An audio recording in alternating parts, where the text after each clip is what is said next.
Okay, wait. Hold on. Hi, everyone. Let's figure out what's going on here. Is it okay now? Is the music okay, or was it just the beginning was bad? Because the beginning did accidentally have like a feedback loop on it. But is it okay now? No, I know it's just me now. But does the music sound okay now, like this? Cool, okay, good. I don't think I sound particularly good right now, so I need to figure out my microphone real quick. Let me do that. Let me see.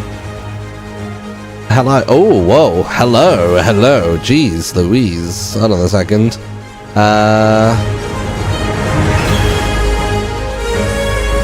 Hello. Test. Yeah, I think it's just this music's like particularly loud. I'm just trying to figure out what my mic is. Hold on. Maybe this one. How about... Oh, whoa, hi, hello. Jeez, it makes me sound really bassy. I think I need like a little less bass, and then maybe a bit more...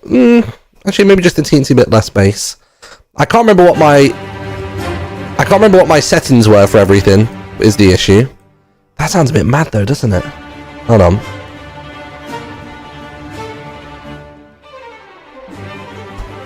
I'm going to type in... Basically what it is I'm on my new PC. Let me find it. There was an article which was like best settings for like Go XLR and SM7B. Where is it?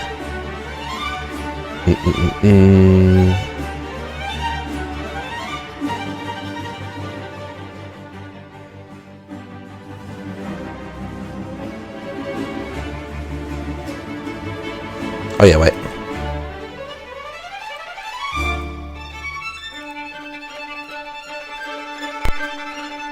It's definitely it. Oh wait, there we go. Hello, test. I think does the game need to be quite that high? Give me a second. Let's figure this out before we have a whole live stream where you can't bear to listen to me. Isn't that just every stream? Shut up, chat.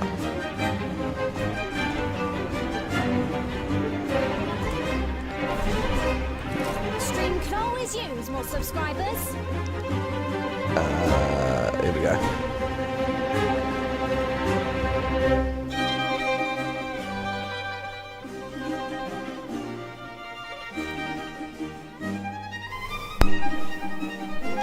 Wait.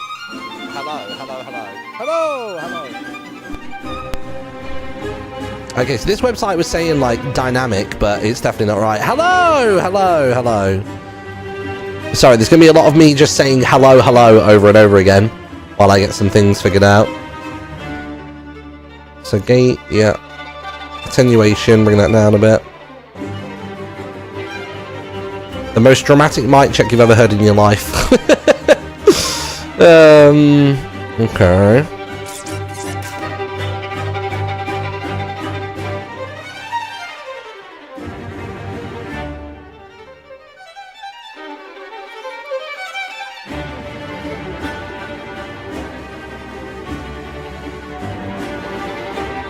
Hello. Do I sound okay now? How does it sound now? Any insight for me?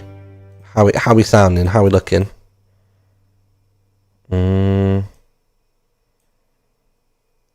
People are saying crunch. A bit crunchy. What does crunch mean? Everybody's saying crunch. I guess I need to load it up myself so I can hear myself. A bit like it's through a radio, loud and crunchy. Okay, hold on. We can remedy that. Let's get this right before we jump into all the lore stuff, because otherwise it would just be a big distraction the whole time. Microphone. I think maybe what it is... In fact, it's because it's set to condenser. Let me... Oh no, there is condenser, yeah.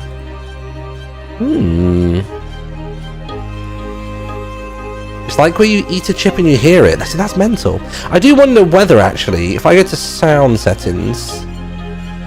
Let me quickly check whether the microphone itself is maybe just up a teensy bit too high. And by the microphone, I mean the line in on Windows. Give me a second. Sound control panel, recording, line in. If I just bring this down a smidge, does that help at all, or am I now just like super quiet? I'm just curious whether that helps. It could just be a case of it is peaking. You sound like an old time. Really? Does it really sound that bad? Let's see. Oh dear. I can now hear myself back on stream. Oh bloody hell. Let me see whether I've got my Go XLR settings. Go XLR. Let me see if I've got my settings on Dropbox somewhere. I don't. Bollocks. See, it's weird because to me it sounds. I mean, it does sound a little bit different than before, but it doesn't sound crazy. Maybe if I just lower the makeup gain, is that maybe going to help a little bit?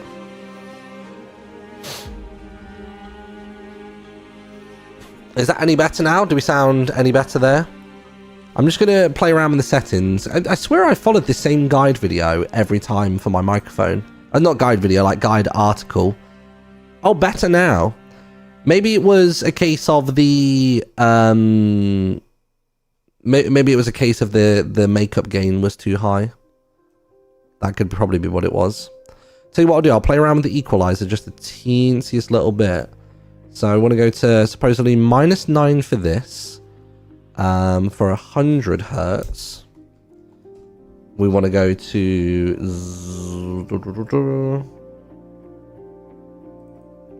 Let's go for that. Then we want to do... 400. Oh, 400. Oh, I can't do 400. What? 30, 120. Maybe 400 there? No, that only goes to 300. What the hell? Sorry, I'm gonna reset that. Enable fine tune, disable. Okay. Let's just play it out from there. Let's see how it goes. So long as we sound okay, I think we'll be fine. Oh, that's not me. Boom, there I am. Hi everyone, hello. How are we? Does it sound okay? Maybe I'll have to fire up my old computer. So just to clarify, I am on my new computer in front of me. I only have one screen though, because my new computer does not work, which is a shame. So that's a whole thing. So yeah, basically my new computer does not work. The graphics card simply does not exist. It's plugged in, I've checked the power, I've reseated it, I've updated the BIOS, I have done a CMOS reset of the motherboard itself. And yeah, and just the graphics card simply does not exist. Everything else works fine though. And luckily for me, you can still play Minecraft with just a just a CPU and a semi-decent GPU on the motherboard, which this luckily has. But, you know, that's not what we're doing today, but still. So basically the plan at the moment is they are going to send me a new graphics card, and then basically I return this one, and we'll see whether that gets any better. Have you tried turning it on and off again? I have, yeah. So what's really strange is the light, the LED, is coming on the graphics card, but nothing else is happening, which is strange. I am tempted to try, like, not now, but after stream, is maybe try resitting it for like a third time. I don't think it's going to help, honestly. But yeah, it was, I'm not going to lie, yesterday I spent maybe about 4.5 hours trying to fix it, doing a mixture of like Google, Reddit, bloody ChatGPT, all sorts of stuff. I was doing a lot. I was doing an awful lot trying to make this computer work, and it just wasn't having it. So my rotten luck continues. My rotten luck is extended, but it is what it is. So let me just take some bits out of my pocket. Let's get comfy, because this is going to be, oh god, Jesus, I've dropped all of them. I'll show you what I've dropped, just because they're pretty cool. They're basically a load of Hanafuda cards, which is basically it's basically something that Nintendo sent me, which is really, really cute. I've never played Hanafuda. And I didn't even know what it was called until about half an hour ago when a Japanese friend of ours just popped by to visit, and I asked her, I was like, can you just like at least translate the name of this game for me, just because I don't know what to look up. Oh gosh. But basically, if you didn't know, Nintendo, before they were a video game company, they made playing cards randomly, so it's a bit of a throwback. So yeah. Right. Let me just move some stuff around and then we're good to go. So I heard you like lore. Now, I do want to sort of... My God, the chair goes backwards. I sort of went to lean back in the chair, then it just got more than I expected for. I heard you'd like lore. Lore. Now, I do want to sort of like... What's the phrase? Is it temper expectations? There isn't like any cryptic lore which is woven throughout this series. In a similar vein to Secret Life, I didn't attempt any lore during Secret Life. I just played the series as a series, like every other content creator in Secret Life did.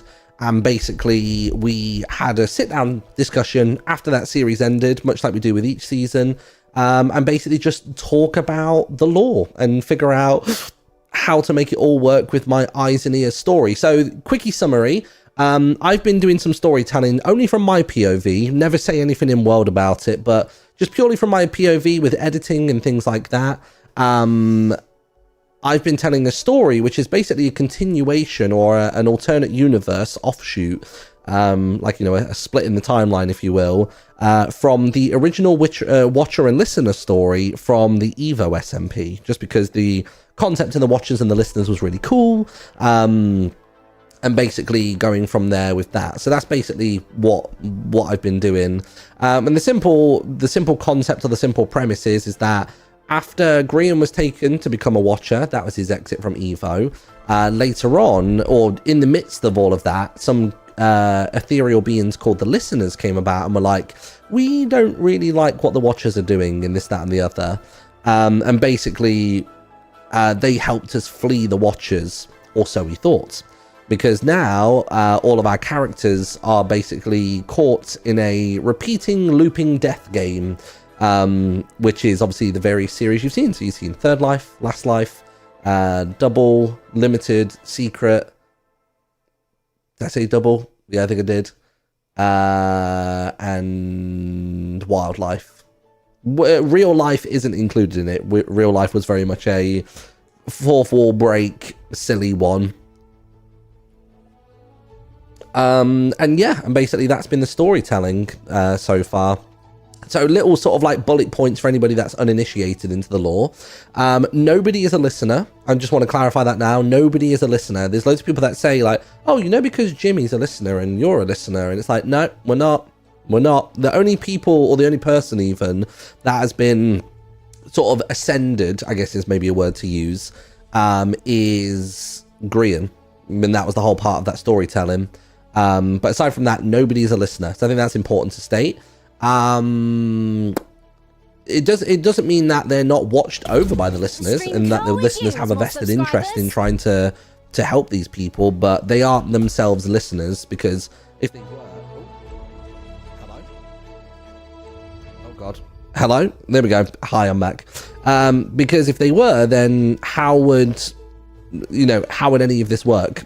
You know what I mean? They wouldn't be stuck in a death game if they were also, you know, ethereal listener type people.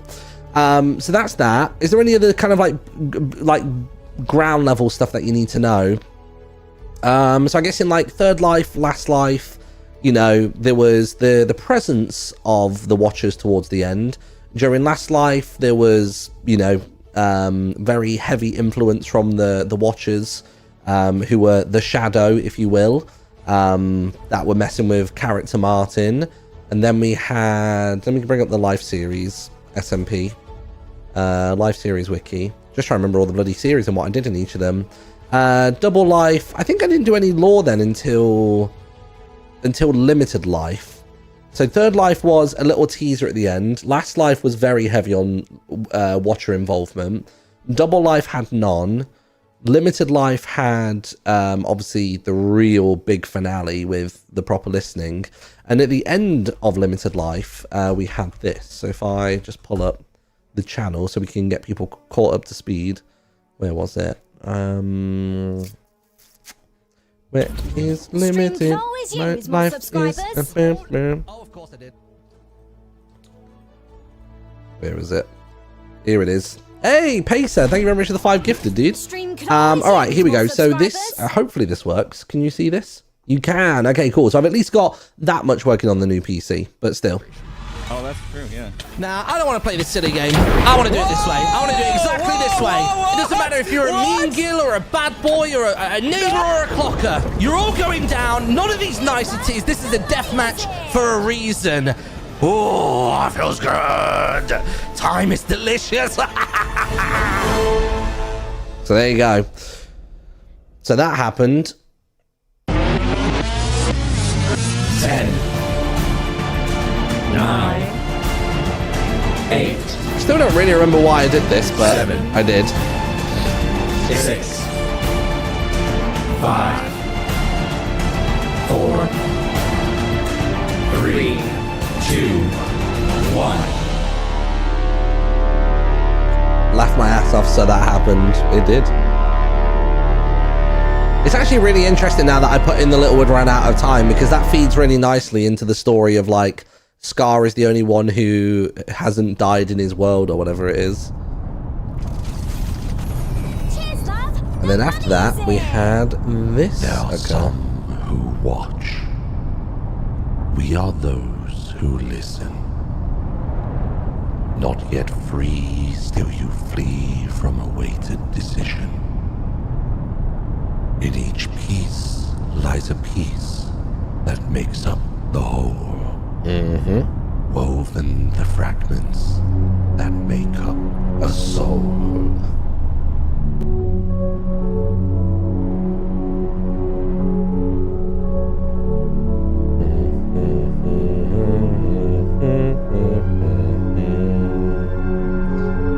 Boop, boop, boop, boop, boop.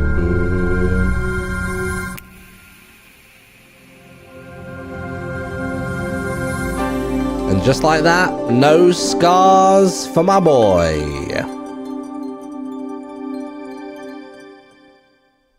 Was that the end of the episode? Yeah, it was. Good. All right. So that was the end of that, basically. So that was the end of Limited Life. And then, of course, we had ourselves some Secret Life. And then we had Wildlife as well. So there you are. So that is kind of the story so far, if memory serves correctly. There's a lot of... Last Life was certainly the most heavy. And then we now roll in to Wildlife.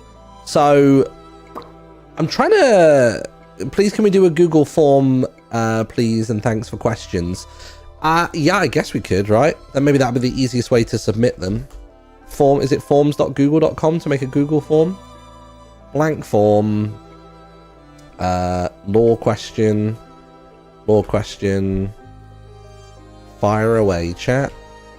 Let's do... How do we do it? Is there just a text input? There you go. Long answer required. We could always add a field for like a name as well. But the name can be optional. We'll make sure that the question is necessary, but then that's that. Let's do that. I feel like that would be the best way to do this. I want it to be that anybody... How is it? How do you set it? Publish the form to accept responses. So it says responders, anybody in Yogscast Ltd. I want responders to be anybody with the link, right? Anybody with the link can respond. Yeah, that's what we want. Publish. I know it says law questiton, but I'm not changing it because I can't be bothered. Copy responder link. Copy. Let's see. Yeah, okay, cool. Right, I'll tell you what, I'll post that on Twitter. I'll pop it in the chat for you in a second as well. It's just not the most pretty URL.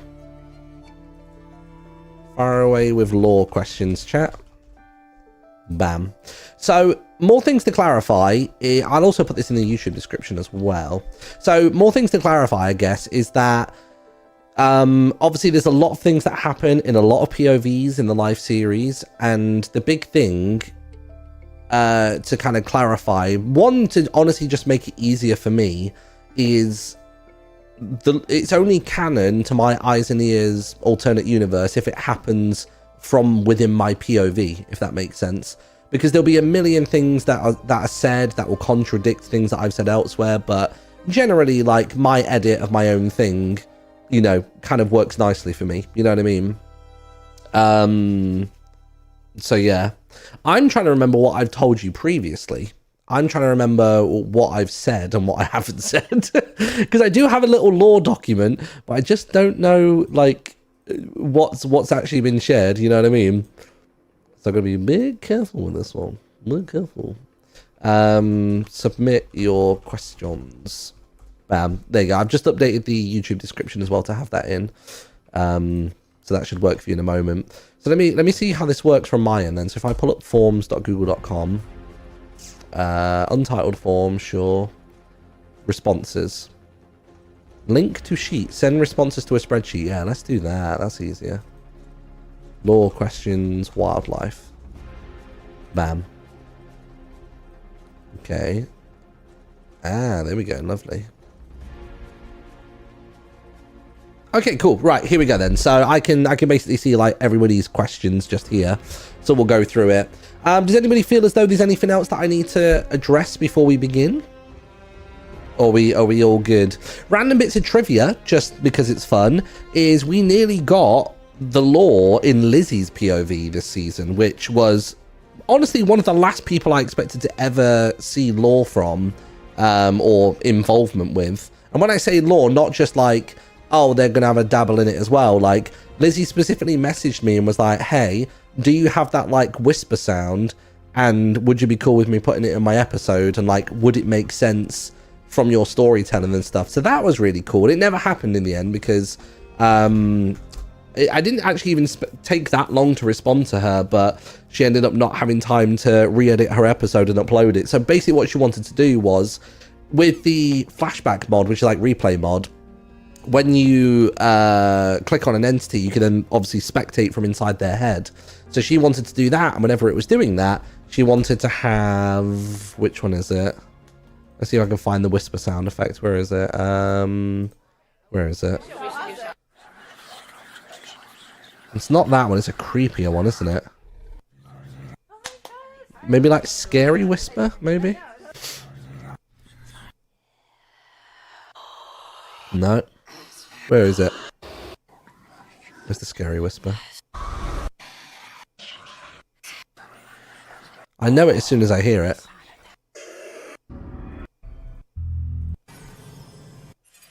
No, I can't find it. I mean, they're all... Jesus. Oh my god. But yeah, so basically that didn't end up happening, unfortunately. But it was something that Lizzie was considering for a time, which was pretty cool.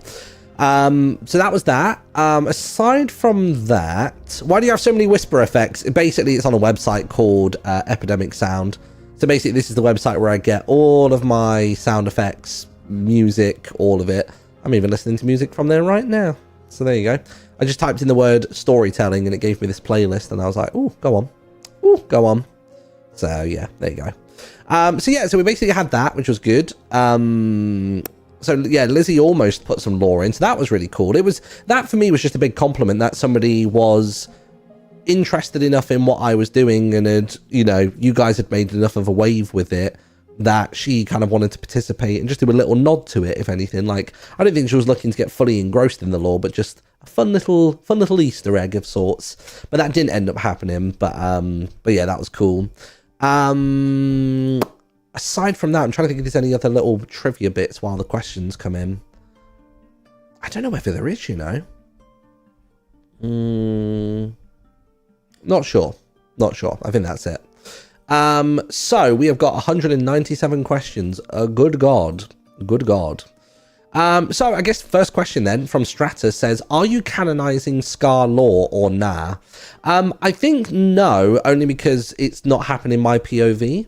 I mean, I guess we Maybe actually, no, tell you what, I guess I kind of already have, right? Didn't I sit there and like do the whole thing about like, oh, like imagine Scar's left in that world and he's bashing the button and, you know, trying to, you know, kill himself repeatedly and it doesn't work, it doesn't end the game, and he's just stuck there and this, that, and the other. I kind of feel like that did happen, you know, in my AEU, but I would say that did happen. It drove him to like absolute like despair and psychosis and this, that, and the other. Then they plucked him away from there. They put him into the infinite void to, you know, essentially heal and reset. And then they threw him into wildlife. So I would say it is canon, I guess, in that regard. But the whole going and taking care of the sunflowers quote, I obviously didn't hit that in my POV. But you know, I think the idea that he got stuck in the Secret Life world for a while after, I think yes, basically. Are we safe to assume that the Watchers still hate Scott following his relentless loyalty and bending of their rules? Yeah, I think there's still some disdain there. But also Scott causes a lot of grief for a lot of the other players as well, because where Scott is a skilled fighter, there is a frustration that comes with facing an enemy who always gets in the top 3. There's that bitterness and resentment from, you know, characters that are in the games as well, which actually benefits the Watchers in some ways. Because I have seen people saying like, well, why haven't they just pulled Scott out if like he causes such a ruckus and this, that, and the other? And it's like, realistically, he doesn't cause them that much grief. You know what I mean? He's not breaking any fourth walls. He's just a bit of a disturbance in the world, and that's that. Like, he is still a useful tool to them. You know what I mean? And he still has to suffer the losses of, say, like Gem and not Gem, sorry, of Pearl at the end of like Double Life and things like that. So they still get what they need. He annoys Joel so much every season. Yeah, there's also that element of it as well. You know what I mean? So we've got that. Martren, and what did Zombie Martin think upon seeing him? So loads of people asked about this. So he didn't really think anything. He kind of wasn't himself at that point. He very much like, that's kind of why in character I didn't really speak to Ren that much. There wasn't that confusion or that kinship or anything. It was very primal, I guess, at that point. I think there was almost like I don't know, just like a tunnel vision for it, really. Yeah, like no thoughts, empty head. It was very much, you're back, go get them, and that's that. That's why I was playing a bit more of like a right away master. I was doing like, when I was doing the voice, I was like this. It was very much like he kind of wasn't really himself. It was more this kind of like primal, animalistic, you know, completely subservient version of himself that was doing whatever he was commanded by the other people. His prior allyships and all that sort of stuff weren't of interest to him. Like, do you want to elaborate on that and say like, maybe, I don't know, they did a fast feast on Martin when he died? Maybe because he didn't die at the same time as all the others, maybe they really have stripped him of all emotions as they do between each of the seasons. Maybe they've stripped him of a lot of those emotions like quite immediately and left him as slightly more of a husk than maybe they have previously and thrown him back in. I guess you could say that. I don't think that contradicts anything. So yeah. So there you go. Ali asks, oh no, that was Ali's question. Gem Eye lore. So I don't know if I know any of the Gem Eye lore. Did any of the Gem Eye lore occur on my POV? Because I don't know whether it did. There was the little like eye lore thing that Gem had in Secret Life, and then she had the color eyes that I joked were like contact lenses and stuff like that in the most recent season. But I don't know if I know of anything else about that. I guess if there is something going on, character Martin has only acknowledged it as like almost like a fashion, like a fad. You know what I mean? That I think was mentioned in the Trivia Bot episode, if I remember correctly. Yeah, true. What was the question for that one, actually? What was the question for Gem Eye lore? I wonder if that comes up. If I actually research on Tumblr, maybe that might work better. Contact sharing is what you said, yeah. So like there could be something going on there, but from my perspective, I've just written it off as like they're wearing contacts. You know what I mean?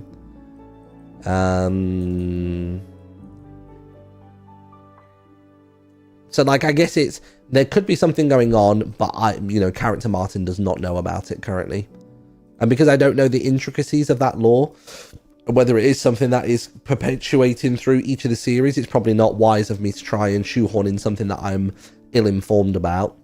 So yeah.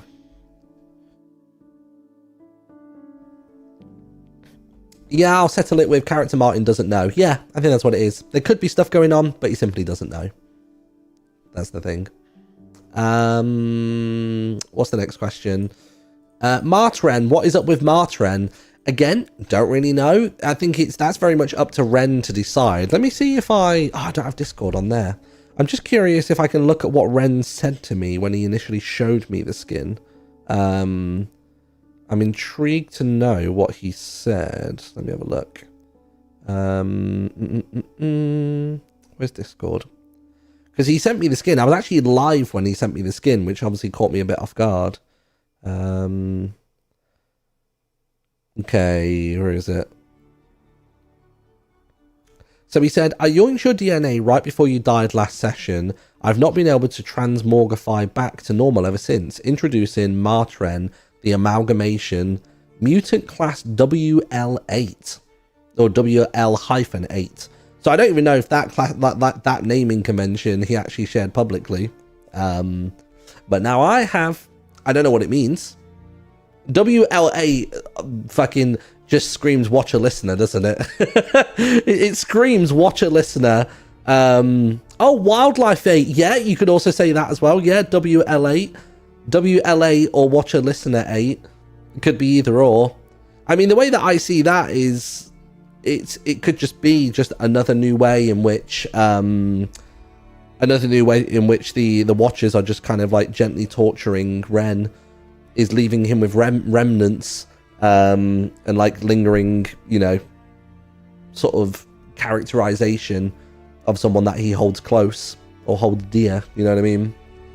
That's how he named his Hermitcraft series. Each season is a planet named HC8 or whatever. Oh, interesting. Okay. So yeah, so it feels like this is a bit of like a nasty one from the Watchers, kind of combining them. I'd be intrigued to know like to what extent they would do that. Like, is it a case of maybe it's almost literally seeing through the eyes of somebody else? So does it cause like a mental conflict between his actual mind and maybe a little bit that's been siphoned from Martin and put in there? Like, so like Ren would assess the situation and go, oh, this is dangerous, I better go. But then me, being a bit more wild and chaotic and a bit more brash, would go, oh no, we need to get into the fight of it. Like, is he just having this internal conflict constantly and not knowing what to do and where to place his allegiances, or whether to be aggressive or whether to be passive? Like, it seems like it's a visualization of what could be like an internalized torture, if you will. So again, I guess I had departed the world at that point. I guess I came back as the zombie, but that kind of wasn't me fully. So again, it's something that happened, but I don't know the intricacies of it. We can only sort of like speculate, or like, I mean, I guess that's what we do with our AU, right? Is we just add random, we add random storytelling to those things. Ren was absolutely feeding the angst enjoyers with that lore. Yeah. He constantly switched and it sometimes just blacked out. Yeah, I like that. And like, do we put it down as the Watchers trying something really complex, or do we lean into the whole it's the listeners having a little bit of a tug of war with the Watchers and stuff like that? I feel like I prefer it more as a form of torture rather than a disruption on the listener's part. I think that would only make sense if they were both extracted from the world at the same time and they were both kind of put back in a mishmash. I feel like I want to leave it as a torture method, basically. As crazy as that sounds, I think that's the sensible way of doing it. Do I have a lore document? I must do, right? Law questions wildlife. There's secret life law talk.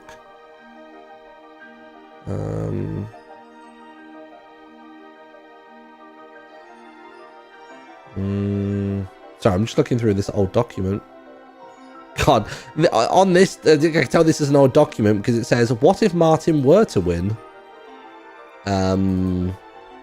So this is obviously written before probably even limited life. Jesus. I think the torture method is feeding the fandom angst. I think that's what I want to lean towards. I think that feels the least committal. I think as the series go on and more elements come into play and everything like that, it's best to kind of keep it simple, stupid. You know what I mean? Just give it a kiss. Give it a kiss. Secret life law talk. Okay, so we got that one. I guess what I need to do is maybe I'll just make a new document for this, just to write down all the stuff that I would like we're solidifying today. Wildlife law. Okay, so Jim's eye thing, we joked about contact lenses, but we don't assume / know anything more. Martren is a cruel form of torture. Where there is a blend of DNA to see how the human mind can handle sort of I guess like shared hosting, I guess is the terminology I would use. Shared hosting, where Ren would say flee, but Martin says fight. This mix of perspectives causes continual conflict on everything from the mundane to the insane. Cool, I like that. That's good.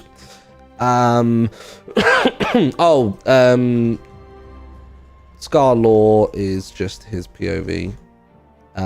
Secret life being stuck until depleted happened, but no acknowledgement of the flower garden comment / clip. Bam, got it. Okay, cool. Next question, let's have a look. Don't fully understand what the shards are meant to be. What does this shard is protected mean?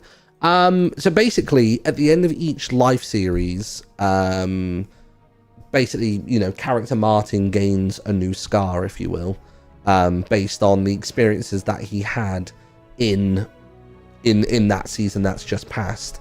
But because he won limited life, that actually prevented that from happening. And not simply just because he won, but also there was an outer influence that helped kind of prevent that from happening, basically. So I think we discussed it before, didn't we? I think I've got it in an old document about what each scar is. Because where are the scars? Or is it Secret Life? Was it in that document? So yeah, so it was third life was the cheek for like a tear trickle. Last life was between the shoulder blades. Double life was on the chest. Limited life was on the hand, but it was protected, so that never happened. Secret life was on the neck. So I guess we need to pick a scar and a fragment for. We need to pick a scar for this one. What is the scar for this season?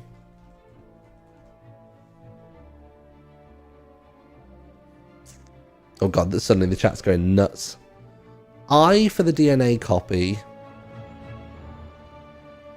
I for the DNA copy. Why would that be the DNA copy?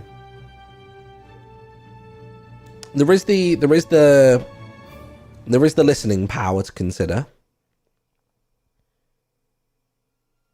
There's a lot of people saying ear. A lot of people saying ear.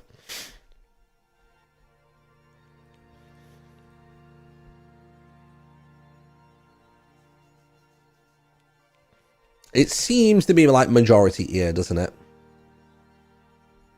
I quite like that one. Fingerprint to represent the Martren DNA copy. Interesting. I like the idea of it being an ear. I think the ear could work, right? Luckily, his ears are mostly covered in a lot of like artwork and stuff, so we don't have to worry too much about that.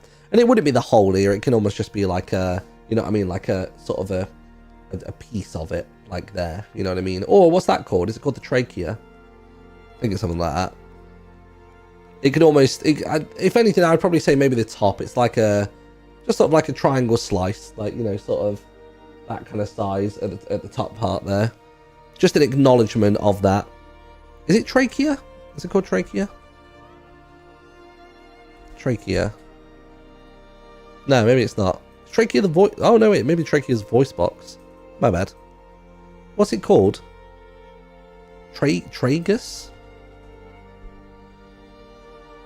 Oh, it's the tragus. All right. I wasn't worlds away. I don't think it requires that much laughing. All right, then. Do you want to lock that in, chat? The fragment for wildlife was the ear. Due to the listening. Well, it's not due to the listening power, but that was a real moment of prominence in the series. I think that works. So we'll do that. Was the ear. Now, do we want to say it was the tragus, or do we want to say it's the top of the ear? I think top of the ear works. I like the idea of top of the ear. I think that's good. So that's that. Right, next question. Let's see.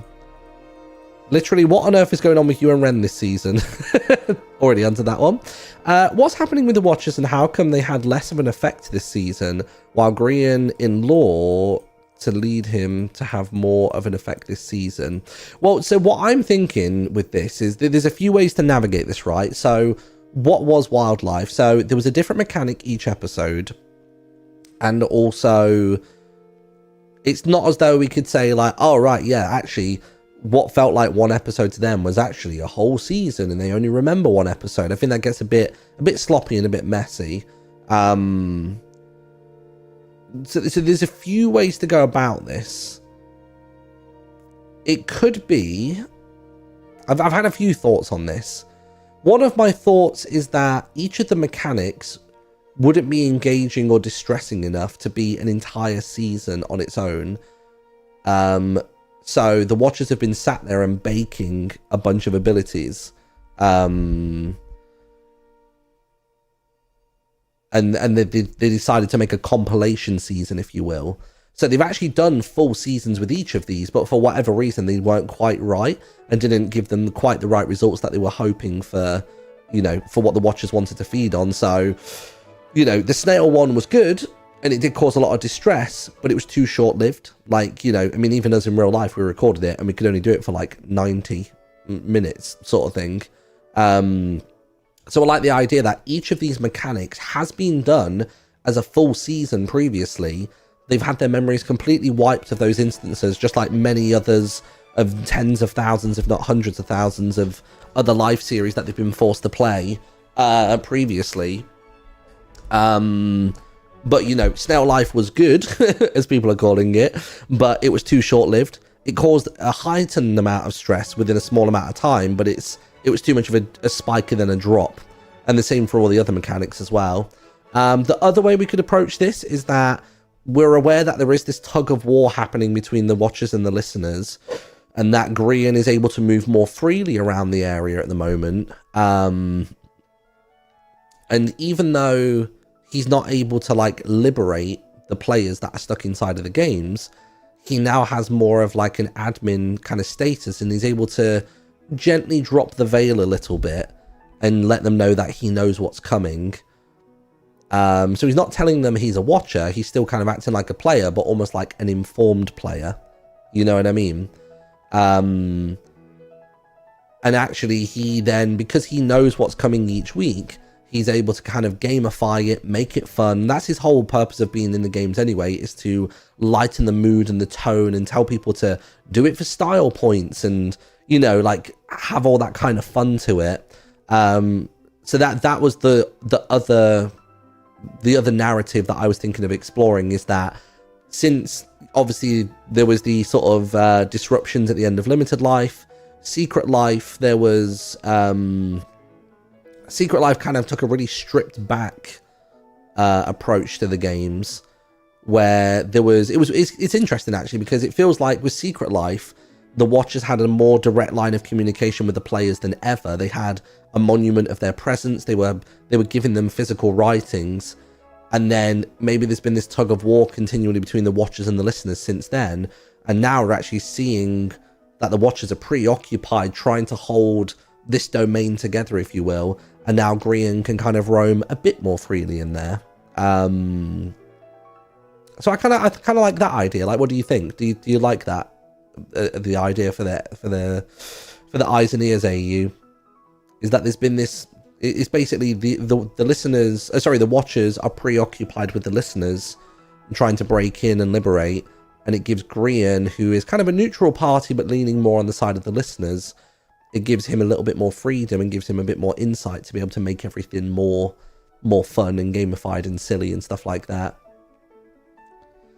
Does that mean that Grian's power is being more realized? Probably not even necessarily that his power is being more realized, but more so just that there are less, like the firewall is down, or it's certainly lowered. You know what I mean? He's probably coming into his powers at the same time as the Watchers, you know, are kind of losing a bit of control or losing focus, if you will, and it's getting a lot closer to being more level pegging. So it could feel like in a few seasons time, if this tip of the scale keeps happening, that Grian could then become on par with Watcher 1 and 2, which would be really interesting. So do we like that? Do we want to commit that? I think that works. So let's do that then. So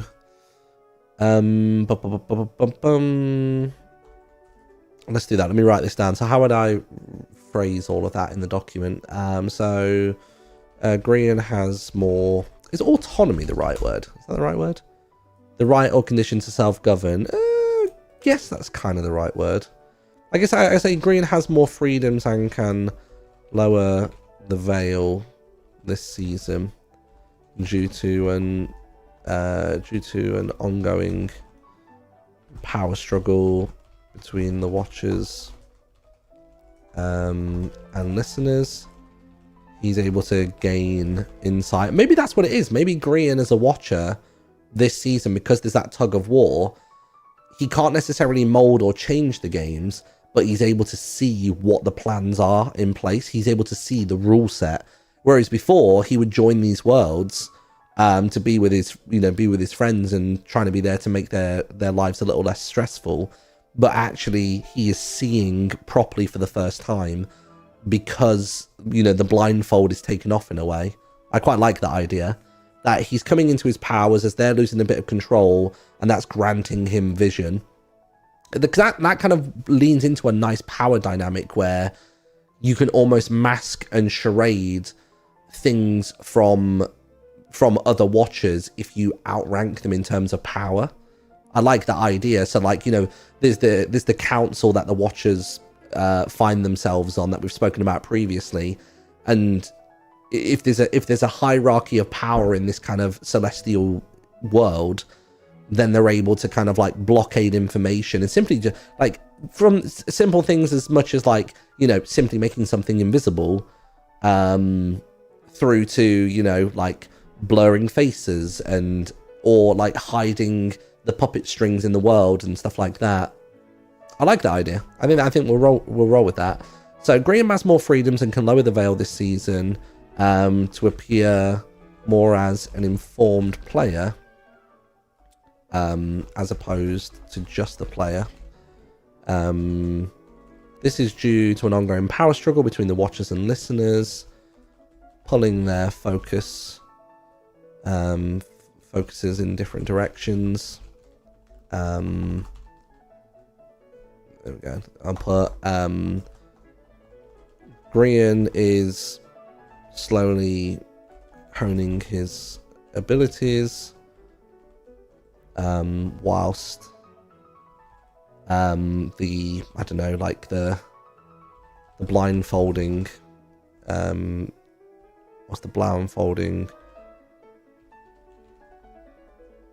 by older / stronger watchers is being pulled off. Is being prized away. Grian for the first time can actually see the puppet strings / formatting. I'm trying to think how to visualize that. Like when Grian sees the rule set of the world and he sees week 1 will be this, week 2 will be that, and what the mechanics are and what the rule sets are. Like, how do we imagine that being visualized? Or do we leave it open to fan artists and everything like that to kind of just visualize for themselves? Like, do they see a long scroll? Do they see a matrix thing in front of them? You know what I mean? I'm trying to think of how they would see it. I feel like for now, maybe we can leave that open, and see if there's a popular format that takes place. So I like that. I'll just say Grian for the first time can actually see things like the rule sets, giving him a unique opportunity to define silver linings for the players each week, thus lessening the negative emotions the watchers are wanting to feed on. I'll just say watchers of a higher power / status can veil anything from rules and information through to simple things like scriptures. Because I like that. I like the idea that if you're not of a high enough level, like I imagine it almost like a book, like a almost like their version of a Bible, whatever that would be for the watchers and the others on the council. And you can look at it, but if you're not good enough, you're not strong enough, you can't be at par or be granted access to read the tomes, then they simply just look like blank pages to you. I think that's kind of cool. I like the idea of that. So yeah, watchers a higher power status can veil anything from rules and information through simple things like scripture on a page, or even blurring faces. And I guess that also does lean into the whole pumpkin thing from Last Life, where character Martin thought he was seeing Mumbo doing his intro and his other friends as pumpkins. It was they were mimicking the voices, but we could... It's not even a retcon, really. It's more just an explanation of, well, isn't that just a fucking pumpkin on a fence post? It could be they can actually project vision. They are the watchers, after all. They can project vision and almost like mirages onto lesser beings to make them see what they want to see. I think that's cool. I like that. I like that idea. They can project mirages or vision onto lesser beings, i.e. Last Life,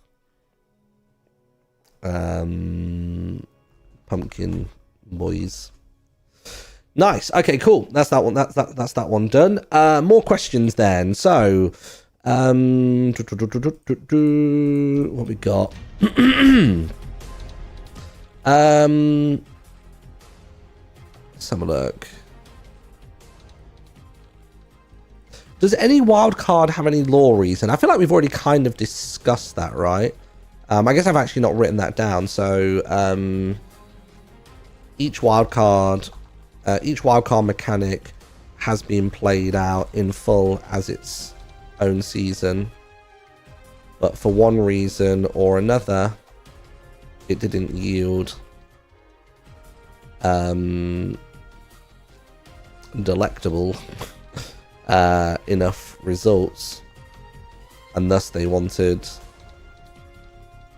to try a compilation season to see if the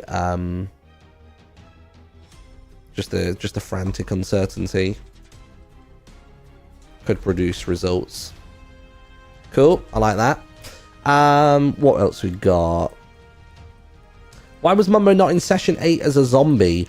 honestly, it's a bit like with, what was the other season? I mean, I guess it's the seasons where players have been absent, is simply just put that after that game, that season, or the episodes they've been in, they simply weren't able to recover them in time. And by recover, I mean they weren't able to, you know, allow them to heal and recuperate in a quick enough window.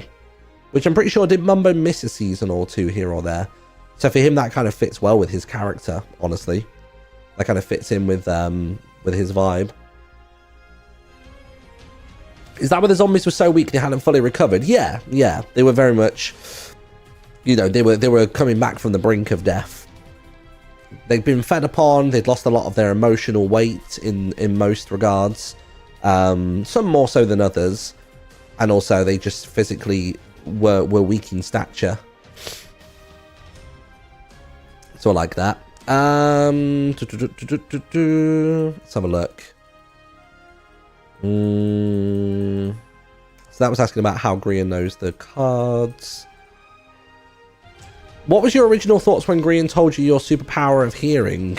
Honestly, in my head I went, oh my god, they're gonna fucking eat this up. They're gonna eat this up, bro.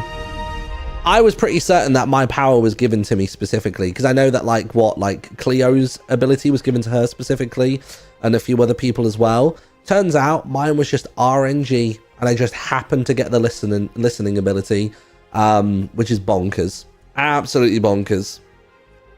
And I kind of like the idea of that, honestly. I don't think we need to add a lore, you know, trimming or sprinkle on top of that. I think we can just take it at face value and go, you know what? I rolled good and it worked nicely, and it's just one of those fun little coinky dinks of the universe that happen. You know what I mean? Like probably Grian himself and also the listeners that are sort of glancing in whilst in their power struggle were probably just like, damn, there's some irony there.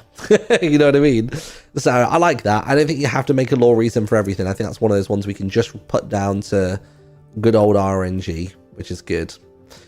Is there anybody else besides you and maybe Scar, if I remember correctly, interested in doing lore? I don't know whether there is, honestly. I haven't heard of any interest from anybody else wanting to do lore. I mentioned, obviously, Lizzie wanting to chuck in the whispering sounds, but aside from that, no other recollection of people saying that they're interested in doing it. So, you know, that's that. That's all I know. I mean, there's Ren. I mean, yeah, I guess to be fair, Ren did the March Ren thing. I mean, I guess what it is some people may feel compelled to do a form of lore each season. You know, even stuff like, you know, the family in Limited Life, you know, that in itself is a bit of lore. They're doing a bit of a story and the characters, and they've each got their roles. It's all a bit of improv, but I think I'm the only person who's doing kind of an overarching piece of storytelling, if you will. So yeah. Any lore behind Impulse's chaoticness in Wildlife? It seems out of character for him. Also, any lore reason behind Skiz's absence in Double Life? So, I mean, any season absence is just they're not ready to come back yet. In terms of Impulse's, like, chaoticness, I would probably just attribute that to him getting so close now to winning a few times. I think that's basically what it comes down to. Like, I don't know what he thinks happens if you win, but he's gone from, like, 2nd place to 7th. And it feels like that desperate climb, right? Like he's been ascending and getting closer. Limited Life, 2nd place, and then he slipped back down to 7th. And it's that kind of climb, drag, climb, drag, climb, drag. And I think he doesn't know what happens if you win, but he just wants to win, just on a base of principle. So I think for him that is something that's going on. And chances are, maybe it's a case of, we could even say that in these seasons that they don't remember, in between the seasons that we as the audience see, maybe he's come close numerous times, and maybe they've left that little pang of silver medal with him, that one little negative emotion. It's been brewing under the surface. I think I quite like that. I like that even though they strip the memories, maybe sometimes they're quite meticulous with the negative emotions that they leave there, and that kind of like gut feeling, if you will, that make them behave what seems to be irrationally or out of character in future seasons. So maybe we could say, since Limited Life, Impulse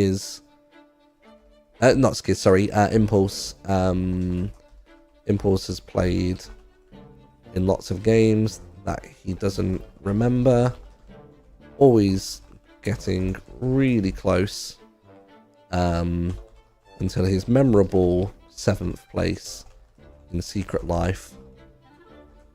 The Watchers have been meticulous in leaving that annoyance / silver medal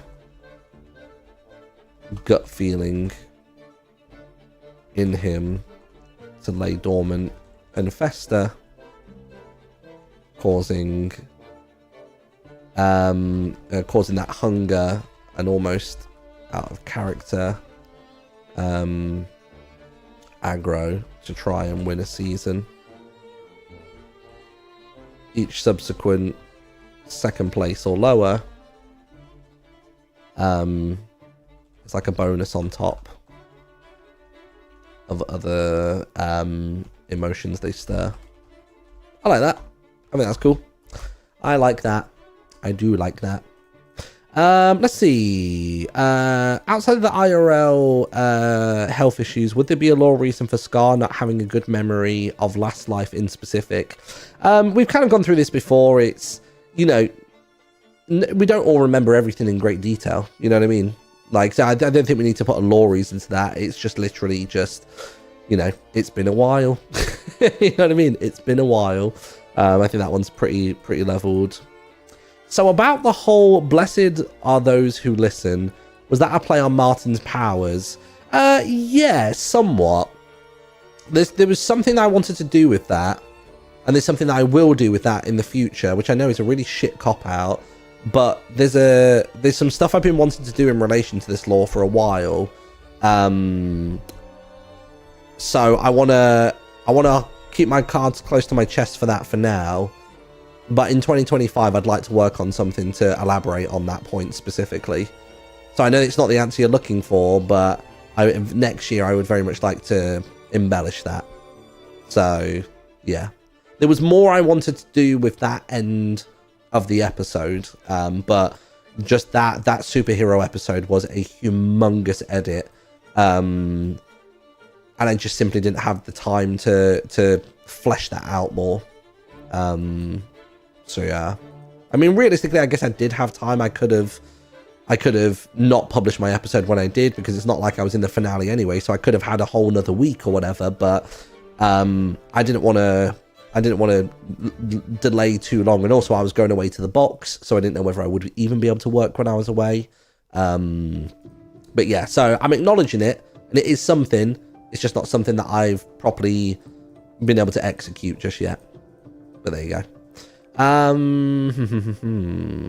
Since Grian tried to win in the finale, can there now be repeat winners? There's always been the ability for people to be repeat winners. There's no element at play that stops that. What else we got? Let's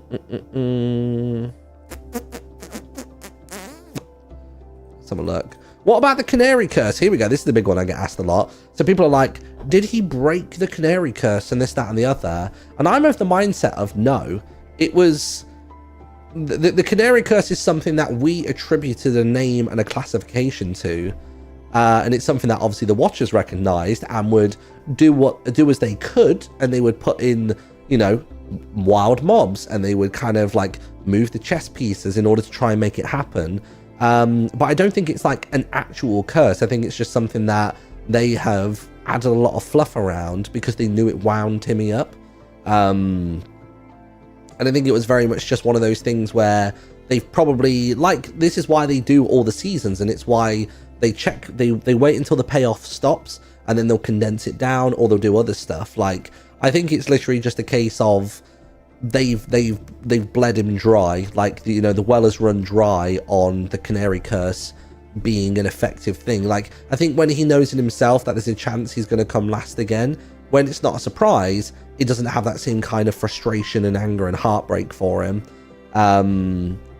So I think it's just the Watchers decided to not play their hand that season, and the previous season, to be fair, because you know, it's not had the same, like looming dread kind of thing.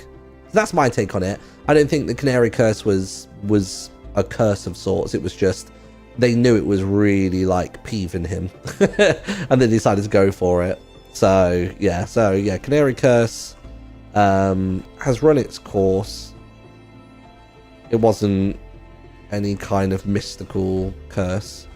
It was just the watchers moving the chess pieces to cause the most distress. But Timmy had grown accustomed to it.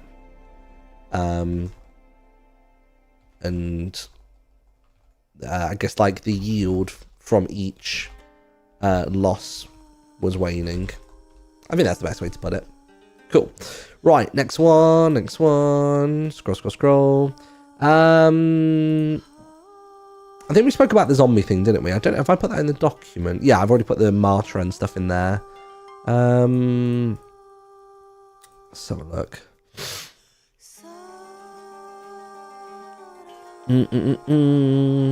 How did the watchers feel about Impulse at the end of Limited Life? I think they were just kind of indifferent about him, really. I don't know if they have any major feelings. But I mean, we're going to keep the questions to wildlife today, specifically. Is there a canon reason for your lower placements in recent seasons? I mean, what have my placements been? Let me have a look. Let's have a look. Where does it show? Where does it show, like, the recap? Oh, does it not actually show a proper thing? Is there a quick fire number of my positions? 11th in secret, 16th in wild. Is there a lore reason for that? I mean, there's IRL reasons for it, but there's not. I don't know if there's necessarily a lore reason. I mean, to be honest, to have ridden on high for quite some time, and then now be suffering these like low placements, that in itself is almost like a reverse canary curse, right? It's that thing of always doing really well and suddenly the crashing lower. Not reverse canary curse, the reverse impulse thing. Impulse is chasing the win, whereas I've gotten complacent and happy with those high placements, and they're making it happen that I place low and stuff. I think it's mostly just coincidence, though, I would say. You know, I've reached the mountain peak and I've just sort of trailed off. It might even be that, like, character Martin is just simply content with the world. He's had his win now. He's had his taste. He's probably realised that winning doesn't actually really yield anything. It's a bit like, I'm not going to try as much. I'm just going to be silly goofy instead. You know what I mean? So I don't think there's any major lore reason to it. I think it's just, again, coinky-dink. Coinky-dink. Is the lore skibbity? I don't actually know what skibbity means. I don't know if skibbity is good or skibbity is bad. What does skibbity mean? Even in 2024, I don't know. Let's have a look. Does it mean good or bad?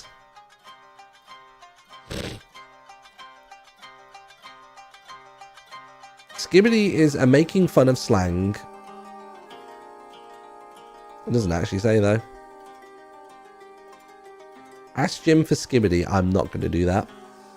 Do people across the life games tend to gravitate to certain others? Yeah, they do. Yeah, we've spoken about that previously. There's always going to be that familiarity and compatibility between players and their personality and play styles as well. It would be interesting if there was a season that forced people to be with people they normally wouldn't be. Like, you know, I guess that kind of happened with Double Life. That was a bit of an experiment, dipping a toe in the pool. But yeah. Sorry, I'm still just scrolling through this document.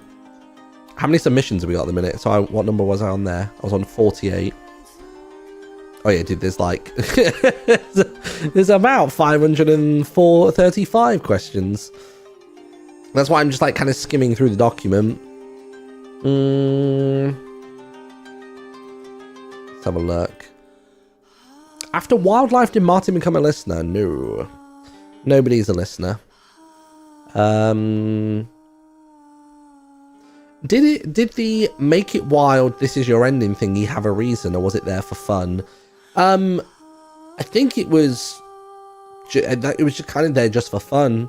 I think if anything, it was to create an atmosphere of like finality, I think is what it was. Not as in like it's the final, but like it kind of it would have sent a shockwave through people of being like, oh shit, like this ends today. Like everybody except one person here is going to die, and even that person who wins is probably going to die as well. You know what I mean? It's very much was it fucking like a Skyfall, you know, the Skyfall song. It's that kind of feel lyrically. So yeah, there's not much to that. Would Cherry and Co, people who worked on the wild cards, be considered watchers lore-wise, or something else that assists the watchers? No, I wouldn't say so. I know a lot of people want like, you know, because Ollie was the snail and trivia bot music and all that sort of stuff. Like, it's just not a thing. You know, in the story, it's very much just a construct of the watchers, and that's not. I'm not trying to diminish their contributions to the series at all. But you know, from a story standpoint, I like keeping it as just the two of them. The whole idea of this is that this specific games that we're watching, there is the council, which we've not elaborated much on that lore. But you know, the death games we're watching and the power struggle between them and the listeners is very much happening with Watcher 1 and 2. You know what I mean? Sorry. But again, this is why this is just an AU. People can make their own AUs where Ollie and Cherry and everybody are canon to their take on things. This is giving what if not gonna lie. Exactly, yeah. So like, I that's the thing. I don't want anybody to ever think I'm poo-pooing the ideas. I'm not saying they're bad ideas. I'm just saying that in my take of the tale, this is what I want to do. So yeah. Are the listeners trying to help the players escape the games? Yes. Does Grian know of the listeners? Yeah, he's aware. He's aware. It would have been like, I don't know how much, because were the listeners discussing things when Grian was still around? I feel like they weren't. If memory serves correctly, I think in Evo, the listeners had communicated with me and Timmy prior to Grian's exit, and then that's when they really started to play their hand heavily. And I would imagine, I mean, I guess it depends, right? Maybe Grian wasn't initially aware of them. The listeners came after Grian left Evo. He actually has no reason to know about them. Well, I mean, he does have a reason to know about them, is because the listeners are, you know, having an impact to the domain where his friends still reside. You know what I mean? And Grian, we've already spoken about, got the ick with what Watcher 1 and Watcher 2 were doing, and how that spectating evolved into, you know, unhealthy feasting. So he's by being around them and opposing their ideals in some ways, he's come to learn of the listeners. He doesn't necessarily fully side with the listeners, but he's using their battle to his advantage. So he knows of them, but I don't know how much he knows of them. Sorry,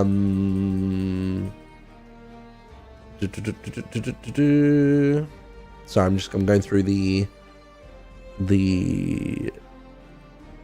document still. What are your thoughts on Grian's widow curse? Is this the one where like Grian's teammates always die, like he's always the last one left from his little group? Is that one? I mean, again, that probably won't be like canon in my world. It could just be a coincidence. Like, I mean, I guess the way to do it is the watchers are aware that Grian's in there. They can't do much about getting him out of the game because it'll break the fourth wall too much, which in itself would probably shatter the domain and reality too much. And just to clarify on that point, if Grian was to share with everybody what the reality of their situation is, like, they probably wouldn't believe him. You know what I mean? Because they've been given no evidence that Grian is anything other than a player, just like the rest of them. And they're not particularly aware of the Watchers, realistically. Like, they know they play in these games, but it's very much oh, this is just the way it is. This is what we do. You know what I mean? Like, the Secret Keeper, I think, is the first time the players have ever given any, from what we've seen as the viewers, given any real identity or credence to, you know, a higher being of sorts. But they just, like I've said in previous seasons, they don't really think about it. They just get in, they're playing, they're doing their thing, and away they go. They actually don't really take a moment to linger on, like, why are we doing this? Like, what is this? It's just to them, it is just fact. You know what I mean? It's irrefutable. They're just getting on.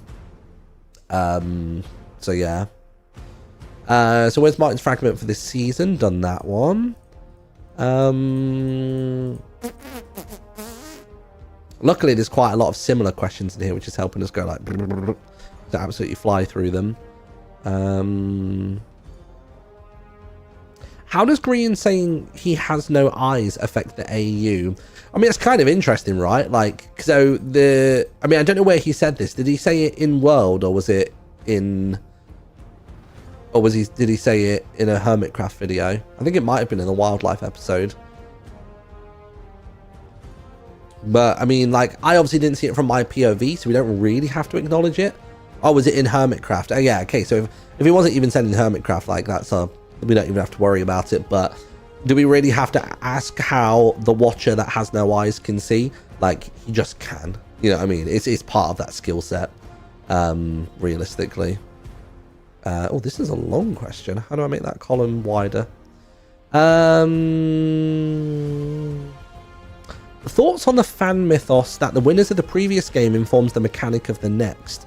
Folks find it especially relevant that character Martin's win in Limited Life, leading to a game of deceit and secrets, while Scarwood in Secret Life leads to a game of random absurdity and more silliness. That's fun. That's fun. I like that. I think it's just a coincidence, but it's a fun little. Again, that's one of those things. It's a cool little characterization of randomly occurring events.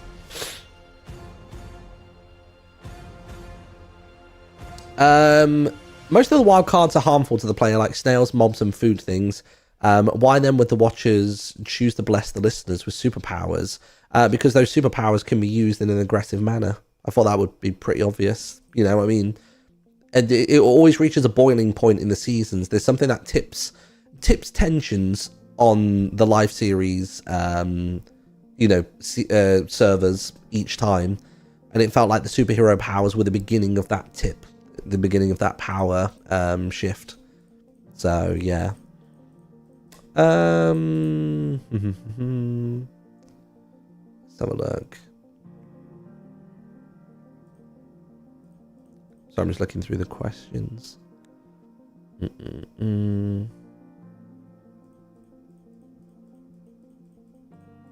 Watchers are usually depicted as a purple color scheme. Can you share if the listeners have one as well? I mean, I think, to be honest, it's pretty popular, isn't it, that the listeners are depicted in like kind of a white and gold manner. I think if they're not depicted in that way, then they would be depicted in the same color scheme as the watchers, but just obviously different formations to go around it. I personally would lean towards purple and yellows over like purple and greens, or white and greens and stuff like that. From my side of things, I think so far the listeners in my stuff have been actually purple so far, as opposed to yellow.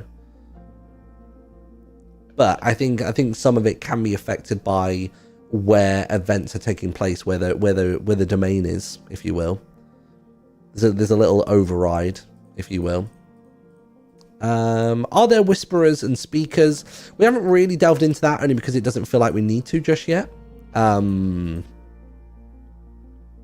yeah, like we won't elaborate on that because I don't need to, and I haven't thought about it. I think that's the thing. I think a lot of people think that I have this grand master plan, but genuinely the majority of the lore writing that I do is when we sit on these streams and we just talk about it. You know what I mean? We sit down and we chat about it and we figure it out. Like there aren't many things that I'm trying to like hide and save for storytelling on another day, which is why I'm happy to like discuss and theorize and sort of, headcanon with you all in real time. You know what I mean? Let's see. What else we got? Are there any riddles we missed? No, not this season. I didn't do anything. I didn't do anything crazy this season. Have you read through the fragment headcanons on Tumblr for all of the players? You know what? I don't know if I have. And that was something we were speaking about at the end of last season, wasn't it? But yeah, I don't think I did do that in the end. I know we had a specific hashtag for it. Do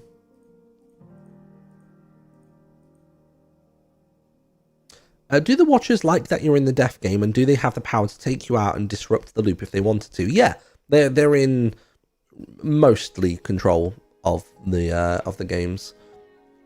And you got to remember, like, this is the way that I imagine this is that we are a very small subset of people that they have in there, and I like to think like kind of the entire Minecraft multiverse, if you will. This is just one game that they are controlling out of, you know, essentially an infinite number of them. It's a bit very much a monkey and typewriters kind of situation.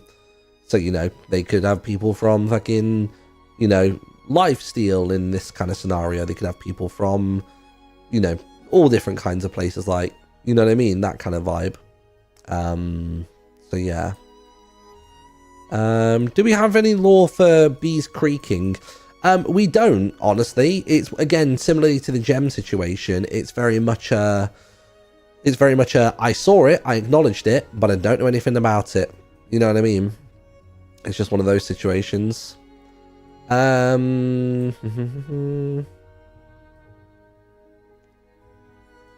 have a look. Questions.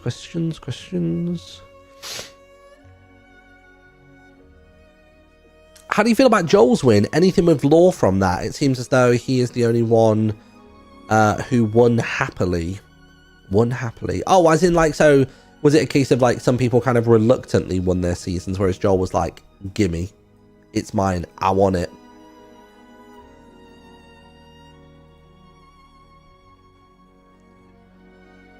Love that you saying the Watchers can do this to anyone, basically canonizes anyone doing their own fan life series, brackets me, yeah?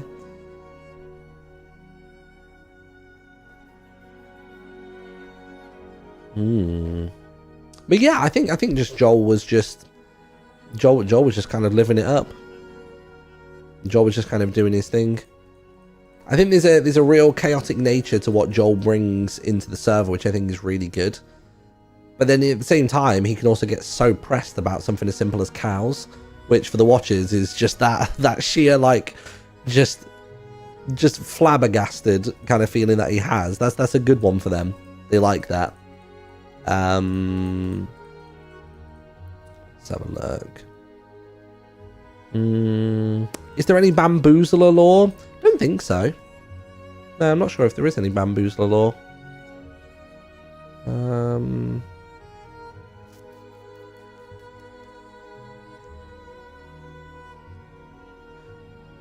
Did you know about the Martren thing before the finale, or did you just get summoned back when the superpower thing was on? So I did know about it, yeah. I knew about it. Yeah.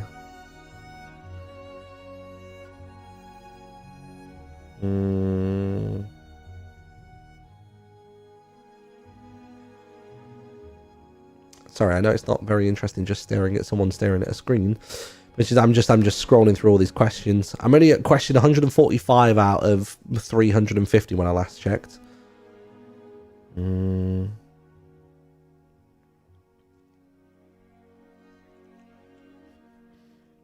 Is there an in-lore explanation for Jem being aware that it's a game? She also mentioned stuff like being in the spirit of the game many times.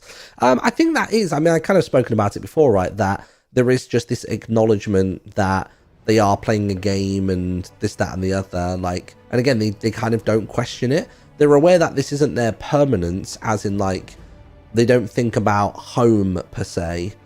But they're aware, like, they're aware that it's a game. The mechanic of it is a game. It's not that they've been thrown into this world and it's like a dystopian reality. Like, they're not fooled into thinking that, but they don't question and they don't have recollection as to where they came from. They just almost see it as like kind of a field trip, but for some reason there's that pit in their stomach where they feel like this is important, like they can't die or they shouldn't die. You know, in a similar way to how with Impulse they left that thing of you have to win, you have to win. They've left that little pit in their stomach of you have to live, you have to survive, that kind of thing. So they leave enough of that doubt and enough of that thing. For it to feel threatening to them. What are the winner's celestial symbols? To be fair, celestial symbols aren't part of my AU, not part of eyes and ears. That's very much someone else's gig. I don't know who originated that, but I know it's a very popular shared contribution kind of thing, as it is openly discussed. Was it settled on that Joel's symbol was the chariot? Because I think that's the one that I saw, and I was like, I like that. That's cool. It kind of leans into that kind of like, you know, sort of constellation mythology kind of thing. Like car, chariot. I mean, is it just a car? I see some people saying comet. Why can't it be a comet? C-A-R-M-E-T. Yeah, you know what I mean? Sun, star, moon, earth, car. Just, it's something about it doesn't sit right. I don't know. That's why I couldn't get involved in all of that stuff. It felt like it's why I quite enjoy being the master of my own story, if that makes sense, because I can do a very blanket yes, no, right, wrong. You know what I mean? So yeah.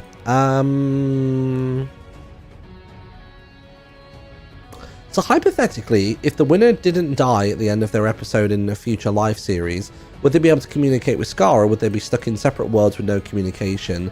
Yeah, they would be just stuck left in their world. Yeah, that's very much a thing. How did Joel's episode end, by the way? I'm just intrigued.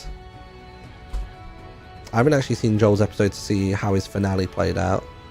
Finale. Ladies, and is the Fast and Furious, because I might have messed up.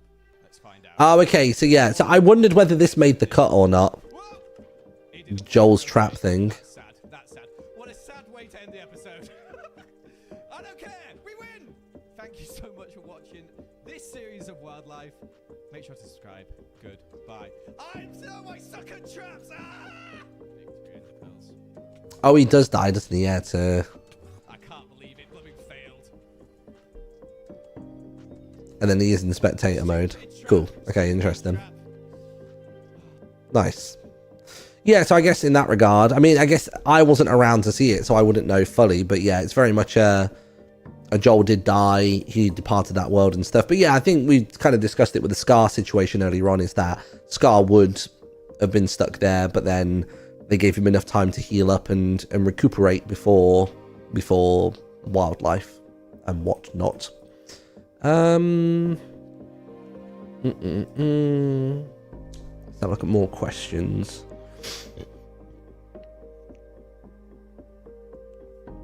Do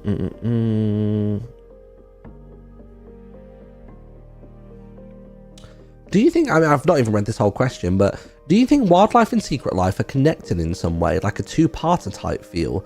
They're both very gimmick and random gamey, with new ones each week and a lot of players connecting previous themes and actions from Secret Life and Wildlife. Just wondering if this... scroll along. Wondering if this had any connection. Also, do you still believe Jimmy's curse is not broken rather than buffered? I've got many theories hinting this is connected to who he's teamed up with. To be fair, I've read that whole question. I don't have many major thoughts on it. I feel like we've already kind of discussed a lot of that. How does Martin feel after Wildlife? Sleepy. Sleepy dude. He's going to be resting well for a while.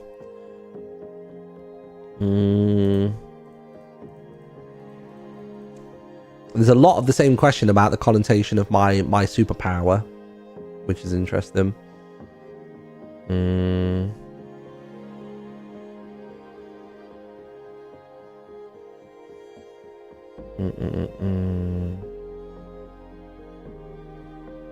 You mentioned something about speakers. Is that a thing, or has it been retconned? I don't think I've ever confirmed the speakers. I think we've joked about it, but I don't think I've ever actually said it. I've mentioned the council, but yeah, we've never elaborated beyond that and what, you know, who the people on that council could be.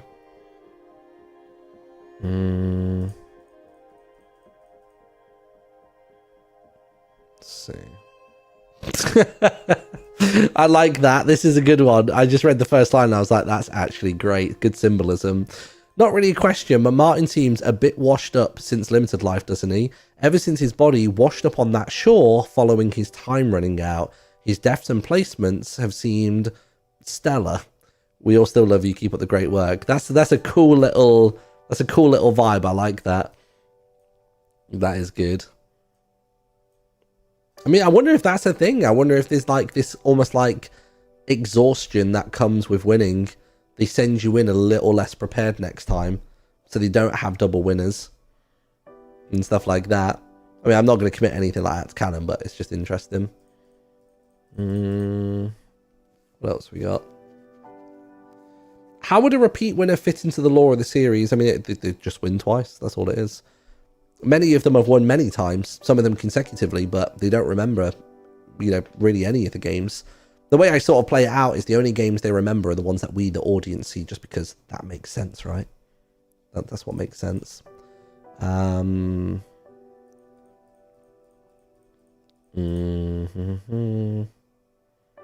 of superhero questions. A lot of the superhero questions are kind of the same, honestly.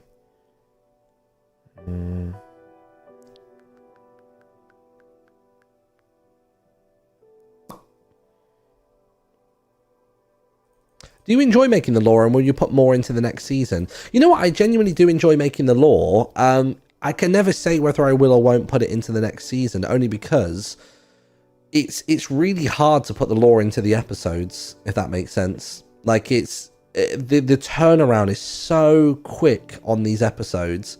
We record on Tuesday evening, and I basically have 3 half afternoons to, you know, to edit a full episode. And like, I use a lot of my, you know, capacity just getting the episode out. I think with Last Life, I had a little bit more freedom and more time to play with. But it's really hard to put more lore into it. It's why I want to kind of explore the lore outside of episodes and do things like comics and stuff like that. I think for that, it would probably need to be like fan funded though. I don't think I could put all the money in the hopes that people would buy it and go from there. It would almost need to be like crowdfunded comics, and we can do some storytelling via that. I think would be fun. I feel like the lore writes itself. Improv is one of the best tools. Yeah, it really does. It really does. I think kind of what we're doing is we let it play out, and then we just sort of make it work with our story. You know what I mean? It's not even necessarily a retcon. It's more just a, right, what happened? How can we explain this? And how can we slot it into the jigsaw that we've been, you know, making whole? In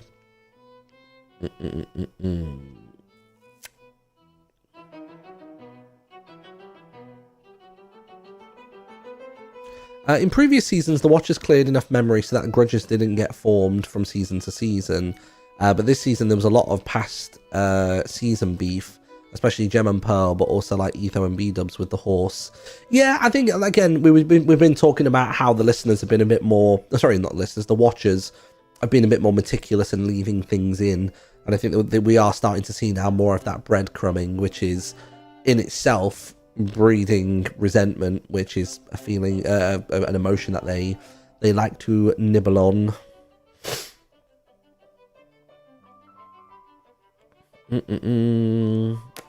Is real life considered canon to your story? Why so? It's not, no.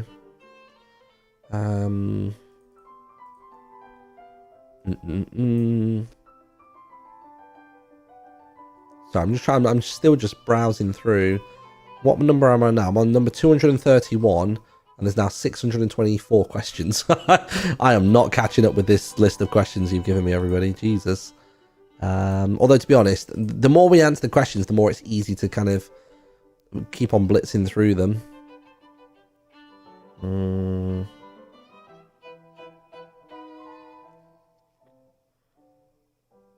What exactly did removing character Martin's fragment scar do? Why did the listeners think to remove them? I can't remember if you ever talked about it, but I always thought the scars were just visual proof of seasons and emotions. So did removing them help with him emotionally at all? Or was it just to wash away something the Watchers did to him? Oh, the big corporations win. What happened? Has the stream gone off? Are we still here?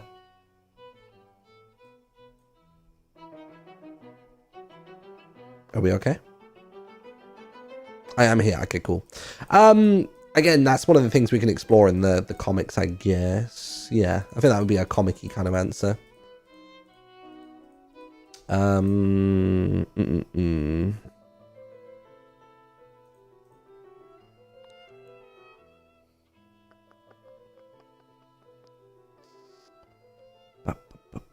Sorry, I'm still just browsing through questions. Do the watchers think any emotions taste gross / revolting? Love. I mean, generally any positive emotion. It's a very sweet and salty sort of situation, you know what I mean? Some people are sweet, some people are savory. It's that kind of vibe. The one they hate the most, like love is one of those ones that a lot of people can feel but not necessarily understand it. Trust is probably the one they hate the most. Trust is one of those things that kind of transcends all dynamics. It doesn't matter if you're family, friends, acquaintances, you know, whatever it is. Trust is like a different kind, you know what I mean? Trust has like foundations to it, whereas love can be kind of blind and can be very rose tinted, whereas trust is another level. But also, as much as they hate it, it needs to exist, because when trust is broken, that's when they get their best feed. So it's sometimes one of those things that they almost have to play, they have to almost like kind of tease it and almost like bluff. They almost have to call the bluff in the hopes that that trust is broken. Would go.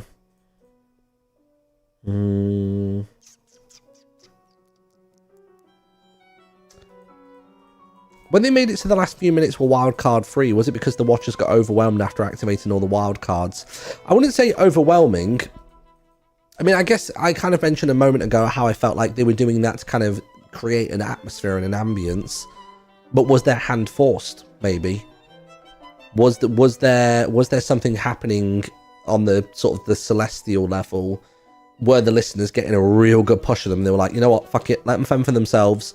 We'll pick up the scraps afterwards. Like, these guys are getting in too much.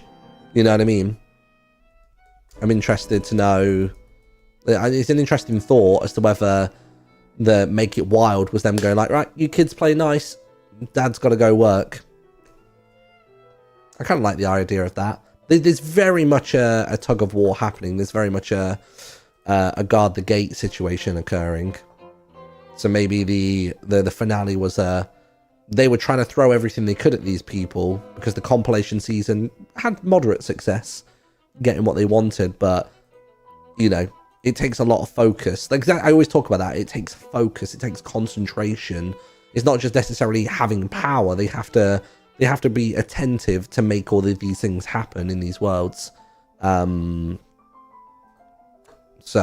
yeah. So I like the idea of that.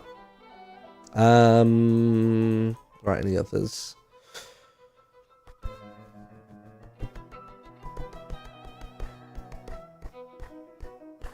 So I'm gonna have to make this font size bigger. I realise I'm squinting all the time. Where are we? I'm down to question 304 so far. Jesus.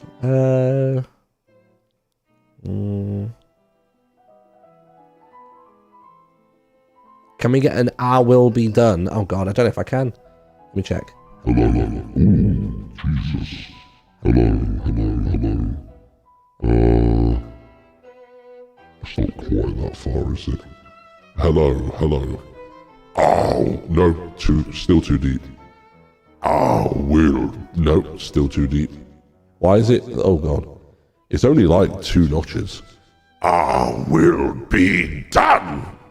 It needs to be way more reverb. Hello. Ooh, it's like a really small reverb. Ooh. Whoa. Oh, hello. It's me. I was wondering if you wanted to buy some TCG cards with my face, so you can make a deck with Martin and go round to your friend's place. By the way, I still need to order my MCC TCG stuff, to be fair. If you've not done that yet, do it. Also, live series merch. Go grab your snails. Go grab jumpers, shirts, all that sort of stuff. We need to do that. I've not done that yet. I need to order my own live series merch. I've yet to do it. Get that in before Christmas. Where do the players in the game originate? Are the watchers pulling them out of different worlds from each other, or do they all come from the same one? No, I like the idea that they're all coming from different ones. Yeah, I think this is something that I've not really super lingered on or discussed so far, but I like the idea that in the eyes and ears world, or the universe, if you will, I like the idea that these are different. I don't really know how you would categorize them. I mean, maybe they are just different pocket dimensions of sorts, or different, like, I don't know if I necessarily want to say that they're individual planets. So like, it's not like Hermitcraft exists on X planet or X continent, and then, you know, you've got, you know, Empires exists on this one and that one. I still can't decide how I want to categorize it. But like, you know, so for example, to explain where all these players are coming from different places, I don't know whether it is just a different timelines, different worlds. Like, I don't know what will be more complicated for me to uphold moving forwards. I maybe need to look at something like the Marvel universe and take a look at what they've done and see if there's any good ways or, you know, wrong ways of doing it. Ooh, this is one of my battle songs. It's called Don't You Think I Know They're Faster. I like the idea of it all being the same world, same place, but the watchers change the entire landscape. I mean, to be honest, I mean, what's the maximum world size of Minecraft?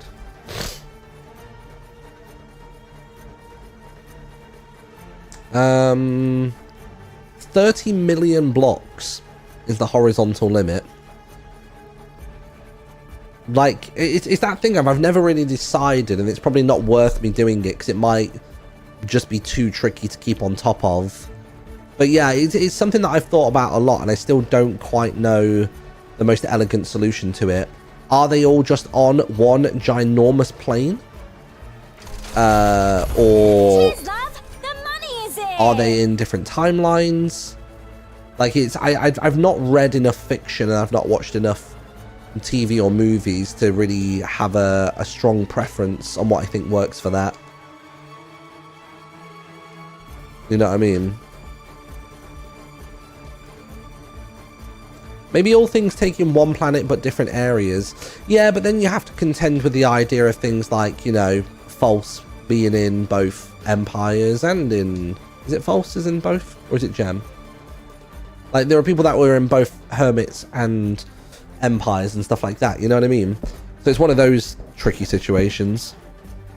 So I think for now I don't need to acknowledge it and put a label on it, but it's something I'm still considering. So I wanna figure that out, but for now it's just kind of not necessary. What does this say? I thought the idea of Martren being kind of a grief-born symbiote that grew and takes over occasionally, getting stronger to the point where he just where during the final he's just full Martren. Yeah, I guess, you know, that could be a thing. Let's keep scrolling down these questions. So what question are we on now? 309 out of... Okay, 654. Okay, we're catching up. The questions are slow. This is good. This is good. Let's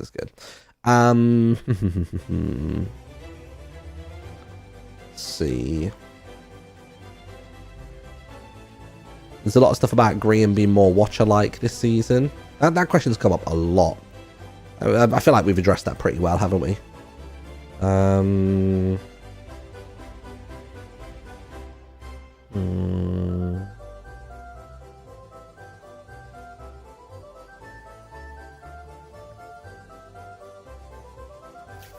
We've addressed whether Ollie's part of the canon. He's not.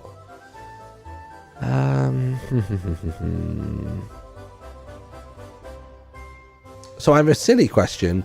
Jimmy made a joke video on TikTok praying to the Watchers. Then, if I remember correctly, Mumbo go out first. Are you going to do anything about Jimmy connecting with the Watchers in case not becoming one of them, but for the bit of killing the game, of killing games? Or is it going to stay as a funny bit only? I think it'll just be a funny bit only. Yeah.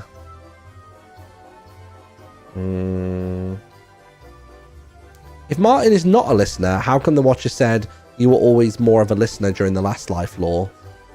I mean, it's kind of in the wording, right? I don't think that's too ambiguous. It's just, you can say somebody is more like somebody else. You can say, oh, you're more like The Rock, or you're more like Stone Cold Steve Austin. Like, it's more just inferring a personality trait. Just because you say the word listener in a sentence doesn't mean you are a listener. It's just you were always more of a listener. You know what I mean? It's, if you had to put somebody on a scale of how they behave and how they respond to certain scenarios, that's as, you know, as far as that goes. It's not that deep. I'll level with you.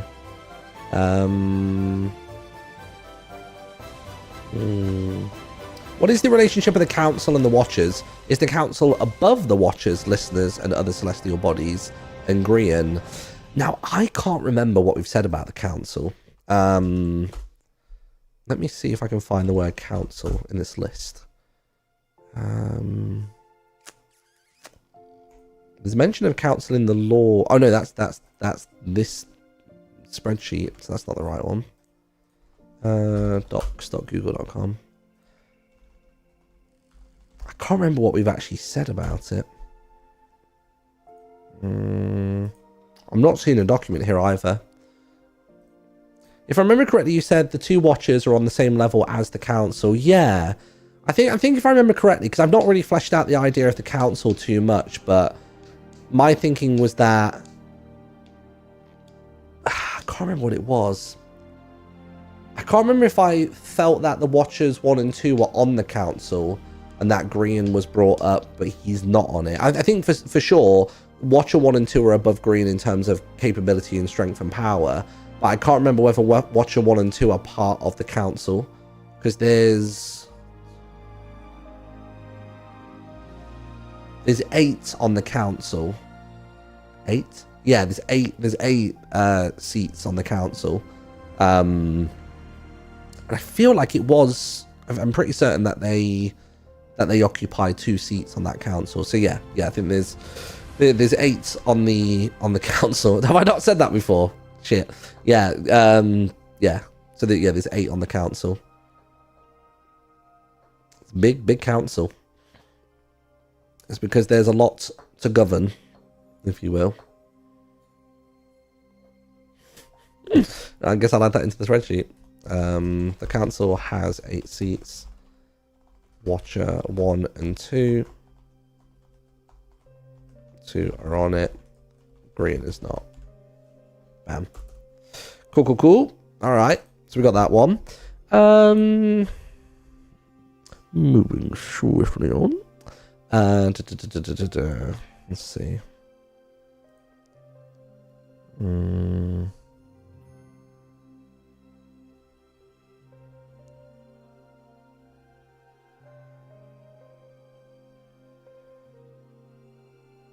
Sorry, I'm just...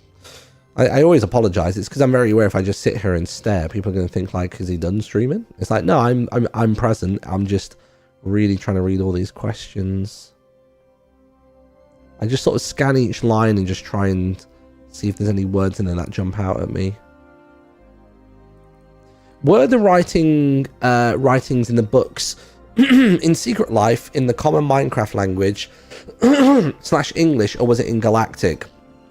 So that is an interesting one. So it's written in a form that each person can interpret. So, you know, like we were saying before about the Watchers basically being able to project mirages and the like onto people. It's very much presented to each player in a way that they can comprehend. So, you know, if suddenly there was somebody who speaks another language, the book would be legible to them in any form.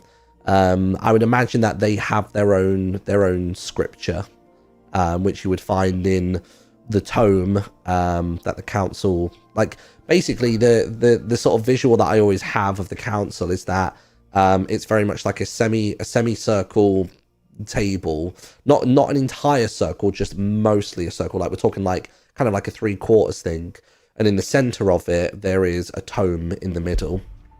So it's, you know, like a small pedestal, and there's a tome there.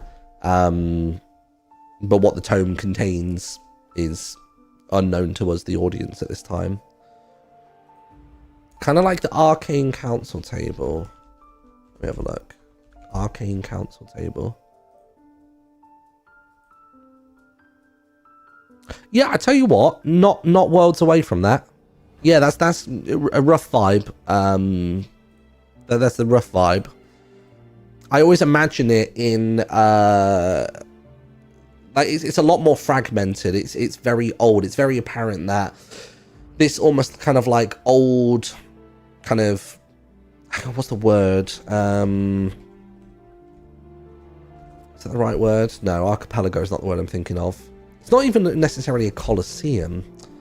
I guess it's kind of Colosseum-ish in nature, but I always imagine that it's like, it's... How the fuck do I describe this? Are the council happy with all the killing games? To be honest, they're kind of indifferent about it. There is a real tentative balance among the council, because they are basically the cornerstones and the pillars of the whole universe, really. So it's, I'm sure there are things that each of them disagree that the others do on the council, but equally, unless it impacts on their, unless it impacts on what they're doing and their ideals for the universe, then it doesn't become, they turn a blind eye. Not even turning the blind eye to it, they just simply don't care. If someone wants to go and play puppet strings and make the tiny little humans do that, I think I would say that Watcher 1 and 2 are probably some of the younger beings that are on the council, and that the older ones are past it. They've existed for significantly longer than Watcher 1 and 2 have. And to the other people on the council, or some of the other people on the council, it seems incredibly trivial that they do that. Yeah. But yeah, I always the way that I always imagine the council. I wonder if it would just help if I just do like an MS Paint kind of job of it. It's hard for me to describe it. So I almost imagine it's like a... Oh, let me get a white pen. Nope, is that not appearing? Oh, I've got to do right click for it. So imagine it's almost like... and then it's sort of like a... Boop, boop, boop, boop, boop. Sorry, you will see this in a second. There we go. And then you've got, like... I guess it actually goes around it, technically. Oh god. I cannot draw circles to save my life. In fact, I'm going to have to up this from here. In fact, I'll just show you as I'm drawing it.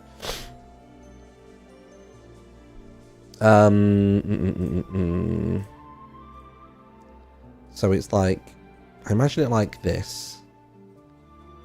And then like this. But then I imagine that... So the reason I was saying Colosseum before is because I imagine almost kind of like sort of kind of like Roman architecture that's very evidently been pulled up from somewhere, but it's all really fragmented, and like, you know, this will be kind of broken into bits and stuff like, so it's a very imperfect circle, like, or 3/4 circle space, and you know, there'll be little fragments that are just kind of floating in space. And there is a staircase, so you've got each of the chairs, and like the chairs, I imagine them almost having like this kind of I wonder if I can draw this properly. It's sort of like, oh god, my perspective work is gonna be shoddy here. Like it's very kind of like, yeah, kind of like that, and then you've got that there as well. Like these are kind of like floating, you know, floating kind of boulders or whatever, and they basically go around the perimeter around here, but then there is like a separate staircase that goes up behind here, and there's like pillars and stuff. And basically at the top of this staircase, we only ever see the bottom of what is another... You can't even really tell what it is properly. It looks to be like another pedestal similar to this one. So the tome is something that they all seem concentrated on. But behind them and up the stairs, there's something more going on. And in terms of like the surrounding space around them, let me see if I can find like an example of what I imagine like the space they're existing in looks like. Let me just press play on that one. Where is it? Where is it?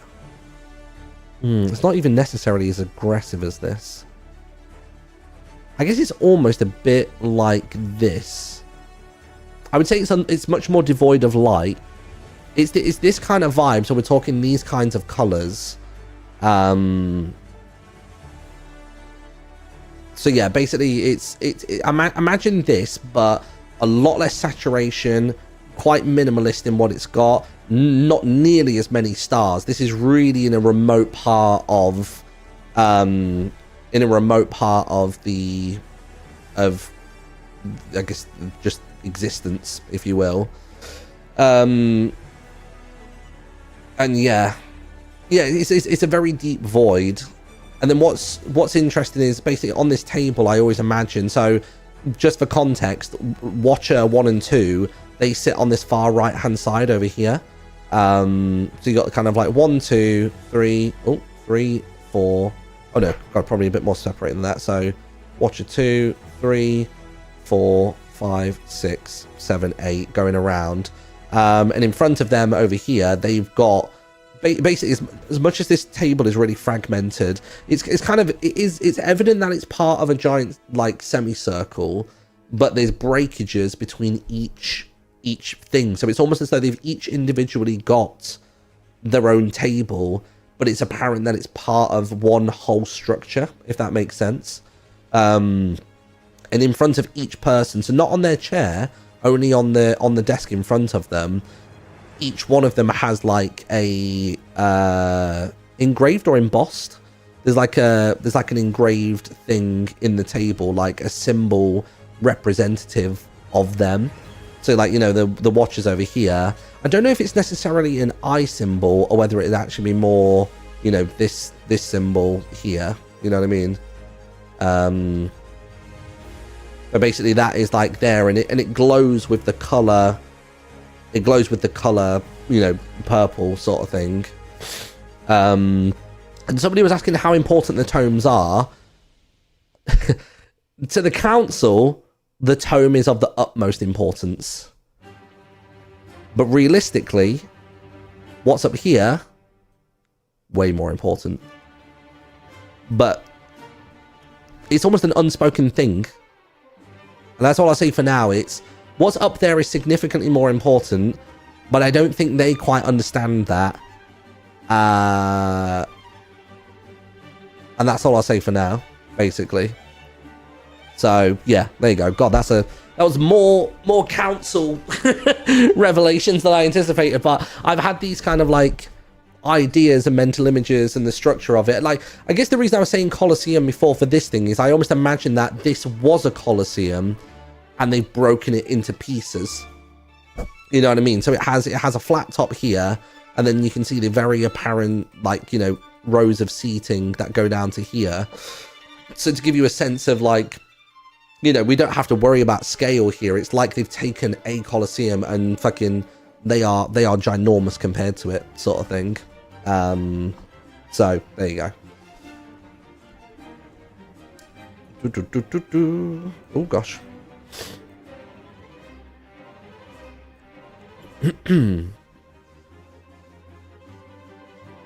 Are the listeners part of the council, and how many seats do they take up? I mean, I guess yes. Yeah, I guess they are. Is it 2 or 3 though? I guess it's 2. Because for each kind of element of the council, there's there kind of always has to be two, not in every scenario, but in most scenarios there has to be two, because there has to be accountability held within their own kind of jurisdiction, if you will. And then there's the wider there's the wider kind of recognition. So I think really the watch and listeners are the only ones that have two. The remaining 4 seats are occupied differently. That's kind of what I'll say. That's what I'll say. So what, I'm just going to do a picture of this. So where is it?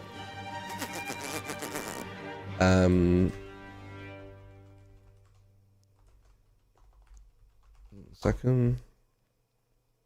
Although I'm pretty certain, haven't we spoken about previously how... No, yeah, maybe not. I don't think we ever... Did we say... I can't remember if we said whether the Watchers had been exiled from the... For some reason, I feel like in an old live stream, we've said that the Watchers have been exiled from the council. Or that they hadn't ascended to the council yet. I can't remember which one it was. I almost need to, like, recall what I've actually said.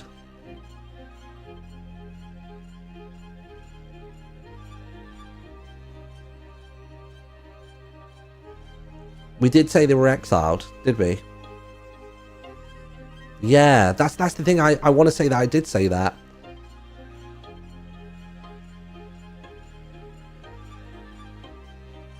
I feel like we did. Yeah, I think they were kicked out. Yeah, because that's the thing. That's why I was trying to think of the seats at the table. That's why it was throwing me. So yeah, 8 seats. Watchers occupy 2. Listeners occupy 2. But then Watchers exiled. And basically, the listeners are kind of, like I said, unless it conflicts with their ideals of the universe, they will turn a blind eye. But the listeners aren't turning a blind eye to what the Watchers are doing. They're not necessarily acting on the council as a whole, but they are challenging the Watchers in that way. So yeah, so I guess technically the Watcher seats are unoccupied at the moment. But they basically, the council haven't been able to fill those seats yet.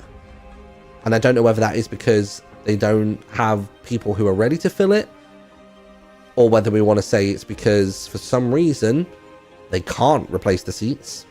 You know what I mean? Like, I don't know if it's a case of their symbols remain etched in the tabletop, if you will. But yeah. Yeah, I'm pretty sure we said the Watchers were exiled from the council previously.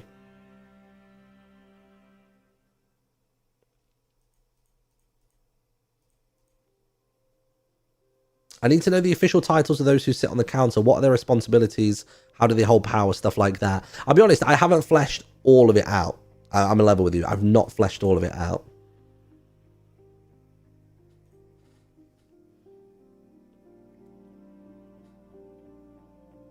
I need to go back through and remember what I've said. Because I know I established it a while ago. So we just say Watcher 1 and 2 occupy 2 seats. Listeners 1 and 2 occupied. Occupied 2 more. The other 4 seats are occupied in different quantities. Occupied in different quantities. Let's do a fact check on if they were exiled or... I'm going to put this in bold. Let's do a fact check on whether they're exiled or left willingly. I mean, it might have been brackets or more begrudgingly. There we go. The tome in the center is deemed the utmost importance to the council. Although what's up the stairs bears greater weight, unbeknownst to them. Cool. I just want to like pull up like an old... Let me see if I can pull up the old videos. If I can pull up the old wildlife, secret life lore maybe. Secret life lore. Because I can usually open the show transcript. Show transcript. Let's have a look. Council. Called the Council, who, in my head, I'm imagining that the two watchers that are causing all of this, I always imagine the Council as being where they originated from, where the two watchers that control the traffic light series originally came from. So that's that. So yeah, it says where they originally came from. Work on behalf of the council, or whether the listeners are also an entirely separate party that maybe also spliced off on the council. I don't know. This is the thing. So with this, just to kind of make people very aware if they've got caught one of these streams before, I'm making a lot of this story up as I go along. Okay, so even so Secret Life, it's I said that they've spliced off from the council. Straight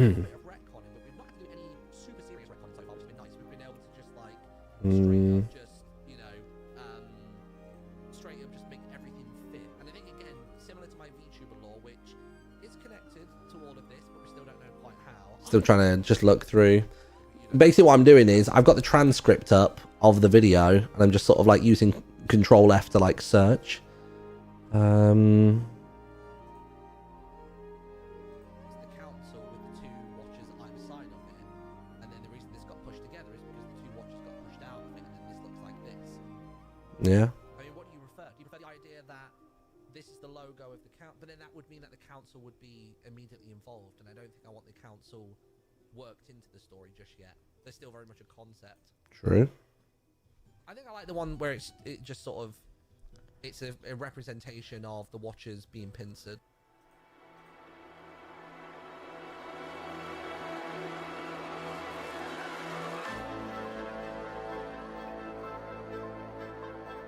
So I'm just looking through every time that I mention the word council in this video. Who are in the council if the watchers and the listeners aren't in it? I don't fully know just yet. The council is basically just... So basically the watchers and the listeners, and I guess now technically Grian, they are of another type of being. And the council is kind of, you know, the head of the table. Okay, that makes sense. How many there are, I don't know how far their power reaches, but I just know that they are a different disembodied thing. Okay, that all makes sense.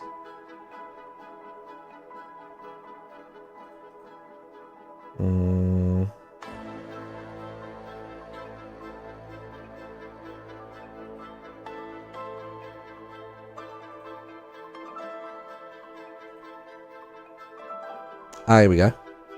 He was kind of brought into this existence by the Watchers kind of legally, really, because the Watchers have sort of exiled themselves from the council. That's they've exiled themselves. Okay. And that whole community, if you will. So okay, yeah. So yeah, that is what I said before. Being on board was risky for them because they were trying to start to flesh out their own numbers. They realized. Yeah, it was. Yeah, they were trying to fill seats. They were gaining no favor with. Okay, yeah. So this is as I recall it. Okay, cool. Yeah. So this all lines up, I think, with what I was thinking of previously. So yeah. So basically, so it was like a self-exile essentially. So Watcher 1 and 2 occupied 2 seats. Listener 1 and 2 occupied 2 more. The other 4 seats are occupied in different quantities. Watchers bringing Grian up to that level without permission or guidance from their peers ruffled some feathers, and it's not the kind of thing some wanted to turn a blind eye to, which is why the listeners are now in pursuit of them and disrupting their games. Yeah, of course, that all makes sense. Cool. That all fits nicely. Cool. The tome in the center is deemed the utmost importance to the council, although what's up the stairs bears greater weight unbeknownst to them. The tome can be read so long as you're So long as you're worthy / powerful enough to do so, it can be shielded from view by greater forces. Cool. All right. Will this lore doc be posted anywhere the public can access? I don't know. I mean, I guess it could be. I could always just do a little Tumblr dump of it. Cool. Okay. I like that. That feels good. It seems like my rough sort of early concepting through to slightly more revealing and executing now sits well. Basically, that sits okay. So yeah, Watcher 1 and 2 seats are vacant, but their emblem is still scorched / chiseled, I guess, into the stone, implying that their position cannot be replaced as of yet. Cool. I don't know whether that concludes when the listeners, air quotes, win. We'll have to wait and see. Cool. I think, is that everything? Oh, I guess as well, saying the table is broken into pieces. The chairs are individual and float.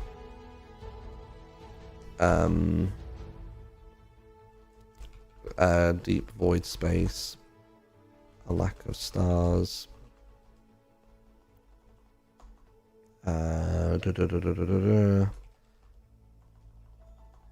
Cool, got it. Okay, good. So we got that. And that's good. Wait, so how many watchers are there / can there be who aren't on the council? I don't know. It's the honest answer. I don't know. We can leave that open-ended for now. We can decide whether there can only ever be a finite number of them, and that actually them trying to create another watcher was actually a huge taboo. Or whether it's just a case of the 2 that sit on the council are the highest of their people. Like, we could always go down that avenue for it as well, but we won't go too much further into that just yet. Now, I don't have much longer left on this stream, everyone, so I'm just going to go through, see if I can find any more questions. This took a massive detour into council stuff, which I wasn't expecting, but I think where it seems like there's a lot hanging in the balance now, there's a lot of chaos, if you will, with the way that the games are running and how they're playing out. It does feel like the council were going to start coming to the forefront of the story soon anyway. You know what I mean? So yeah. Let's have a look.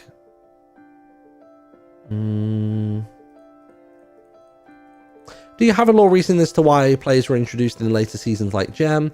Also, anything about the Canary Curse? We did Canary Curse already. Basically, more players being added in is just to shake up the formula, add in new contentions, things like that. There's nothing too crazy. Are Eyes and Ears and Data Stream Defender related in any way? No comment.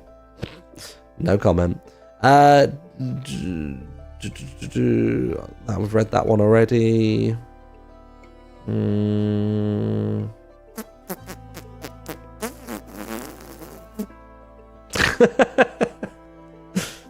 mean, what do you want me to say? Do you want me to just say yes? You want me to just say yes? I wouldn't elaborate even if I said yes.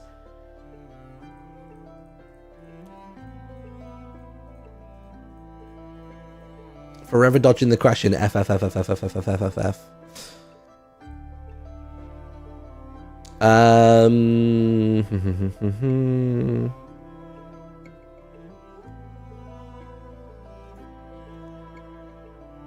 Sorry, I'm just reading more questions. Is there ever going to be direct the council and watcher listener lore that's separate from the players? God, that question was asked nearly an hour ago. Damn. Or is it always going to stay more of a behind the scenes type of deal? No, I guess it's becoming more forefronty. It's the sort of thing that would be very difficult to explore in videos. I think we would have to do separate media to cover that. You know what I mean? That'd be a tricky one. Is there ever going to be a massive video essay thing with all the Martin lore in order? You know what? I have a Google Doc which chronicles that, and I also obviously have made almost like a canon doc from each Q&A we've done after each season. So I would love to compile it. I'd love to compile all of it and do a eyes and ears video. I've said this on Tumblr a bunch of times. It's just going to cost money is the thing. But I would love to do a video which is literally all the lore from the beginning of Evo through to now, and basically done in like a very game theory, or even like a One Piece, theory style, if you will.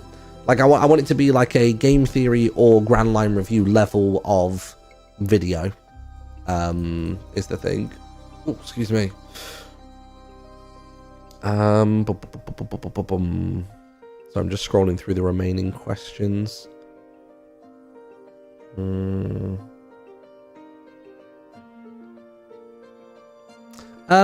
the spectators who watch and chatter after they die remember those moments?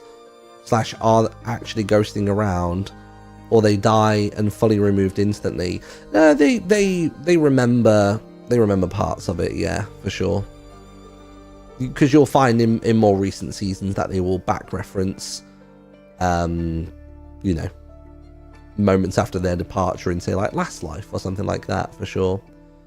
And they directly interact with the people, they still talk via the chat in the world once they've left.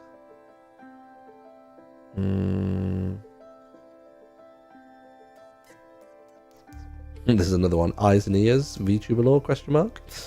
Oh,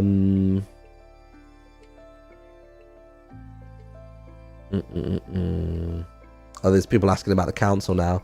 Oh, okay. I think I can see where I probably began speaking about the council. So there's so many council questions. Oh my god. Let's see. Is there any more information on the speakers, or is that up in the air? That is completely up in the air.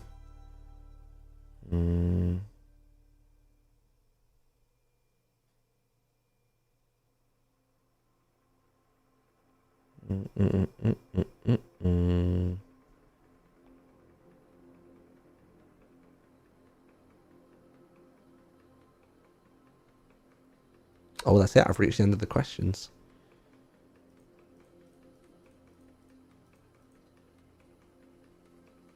A lot of people have the Watchers portrayed as a hybrid, like an avian. Does your lore have the Watchers or anything... does your lore have the Watchers or anything... or any other beings as hybrids? What's an avian? Oh, sorry, not an avian. Like, what do you mean by a hybrid? Sorry. Obviously, avian's a bird, but... I think at the moment, I don't think I've actually confirmed what the form of the Watchers is. I think I have kind of spoken so far as though they are kind of like, non-existent, disembodied beings. Like, I've not even said like, oh, they're like a floating ball of light or anything like that. Again, that's one of those details that I don't have to confirm just yet. So like, why would I? You know what I mean? There's no point putting shackles on me for later. It'll be nice to have that freedom to move around and do as we please. Are the listeners only worried about the Watchers bringing Grian up to their and the council's level, or if they now become more concerned about the live series games?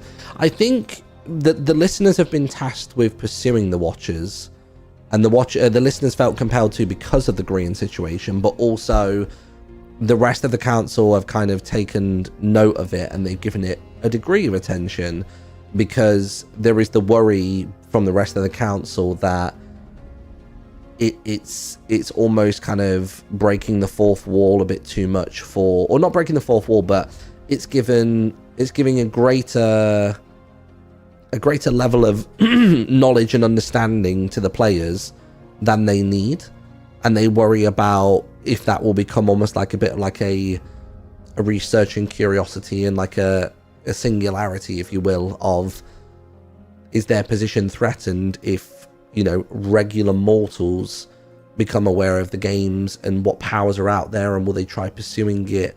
Like, will they try to harness magics and or use science to try and basically come for them?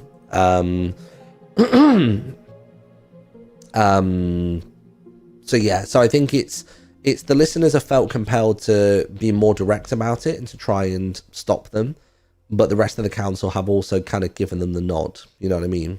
So yeah.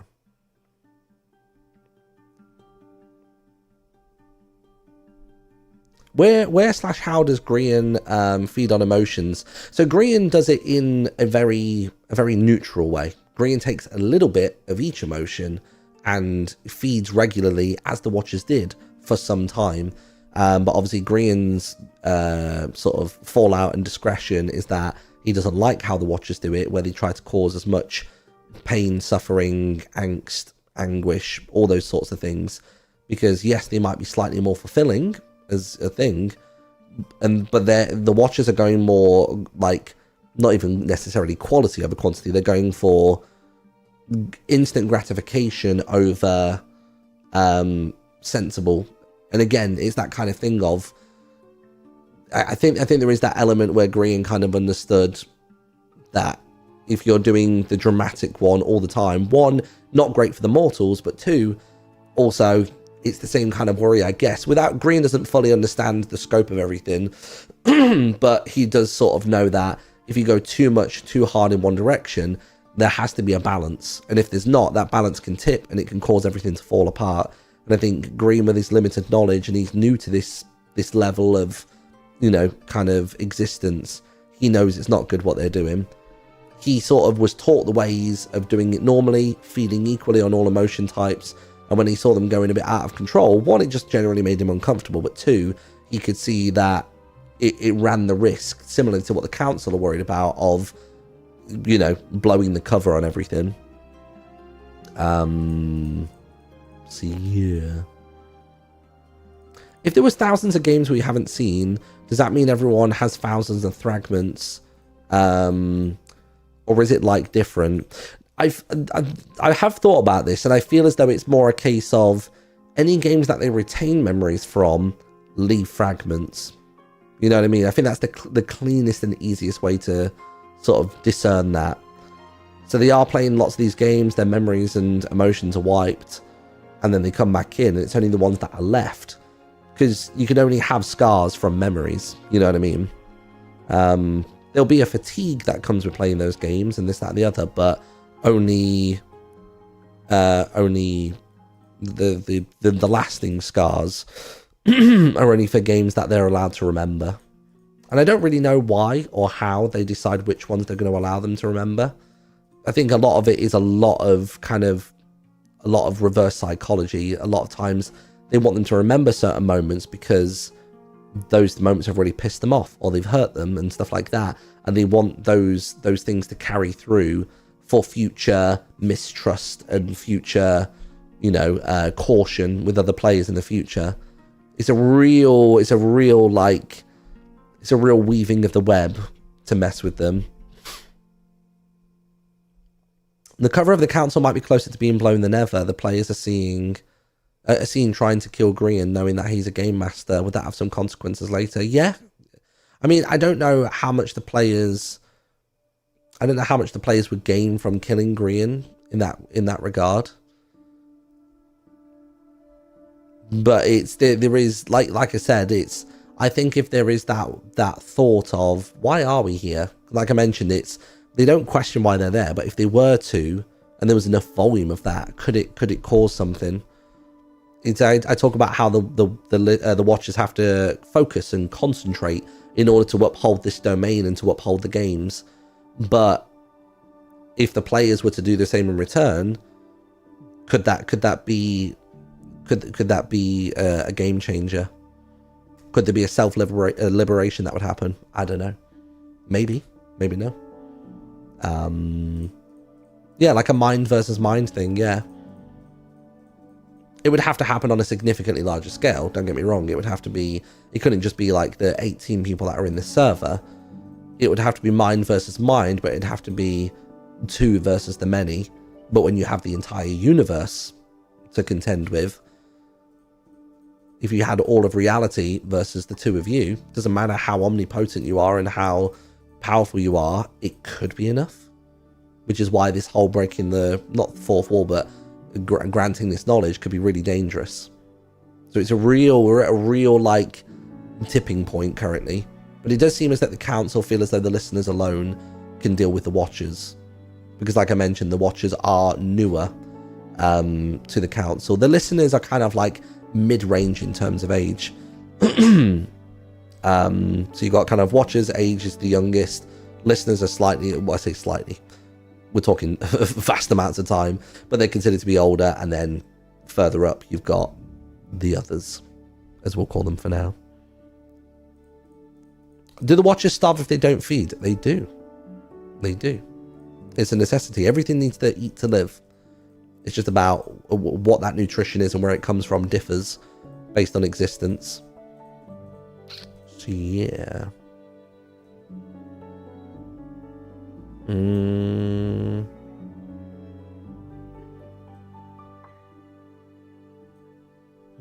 Okay.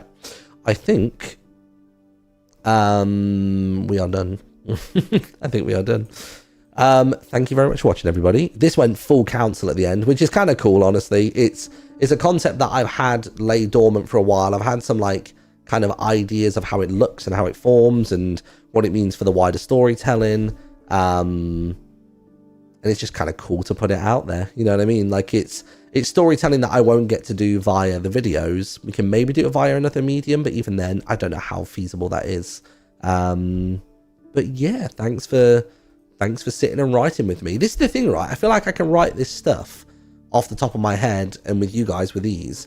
But ask me to make a bloody D&D one shot, I wouldn't be able to do it. And I don't know what that is. I don't know what mental hurdle there is there for that, but you know, it is what it is. Well, that was cool.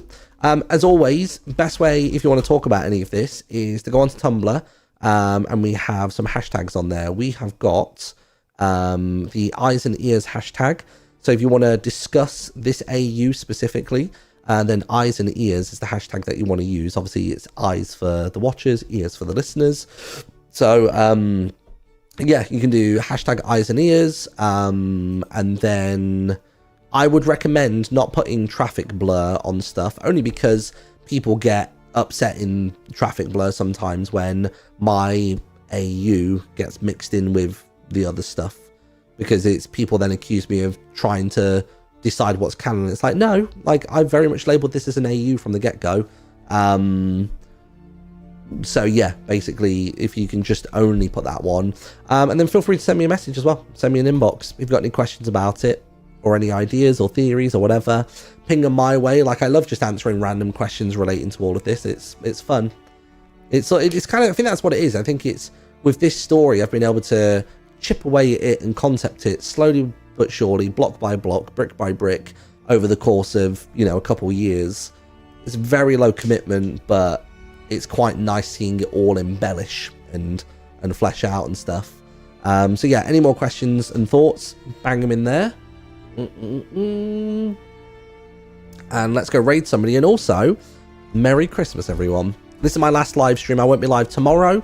I won't be live on Christmas Day, obviously. Won't be live on Boxing Day. But I would imagine I'm going to be back on Friday, the 27th.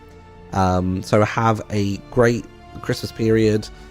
If you're just having time off, if it's not something you celebrate, then just have a blast. Enjoy not being at work or school or college or any of that. And let's find somebody to raid, shall we?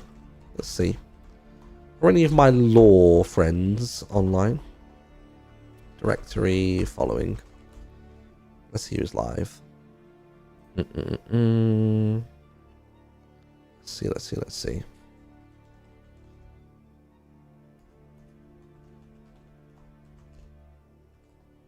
Research the phrase Minecraft.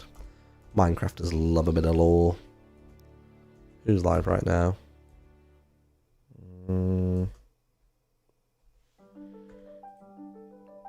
Jimmy is live, yeah, but he doesn't stream on YouTube. We can go raid Impulse. Impulse sounds good. let's go say hello to Impulse. Raid Impulse SV. Nice. All right, cool. Have a wonderful holiday, everybody.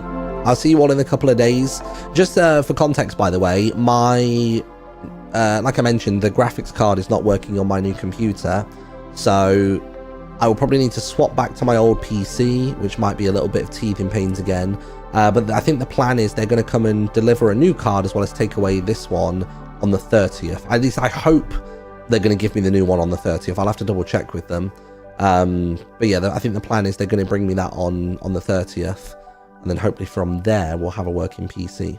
But yeah, have an awesome one. And I'll see you next time. Bye-bye.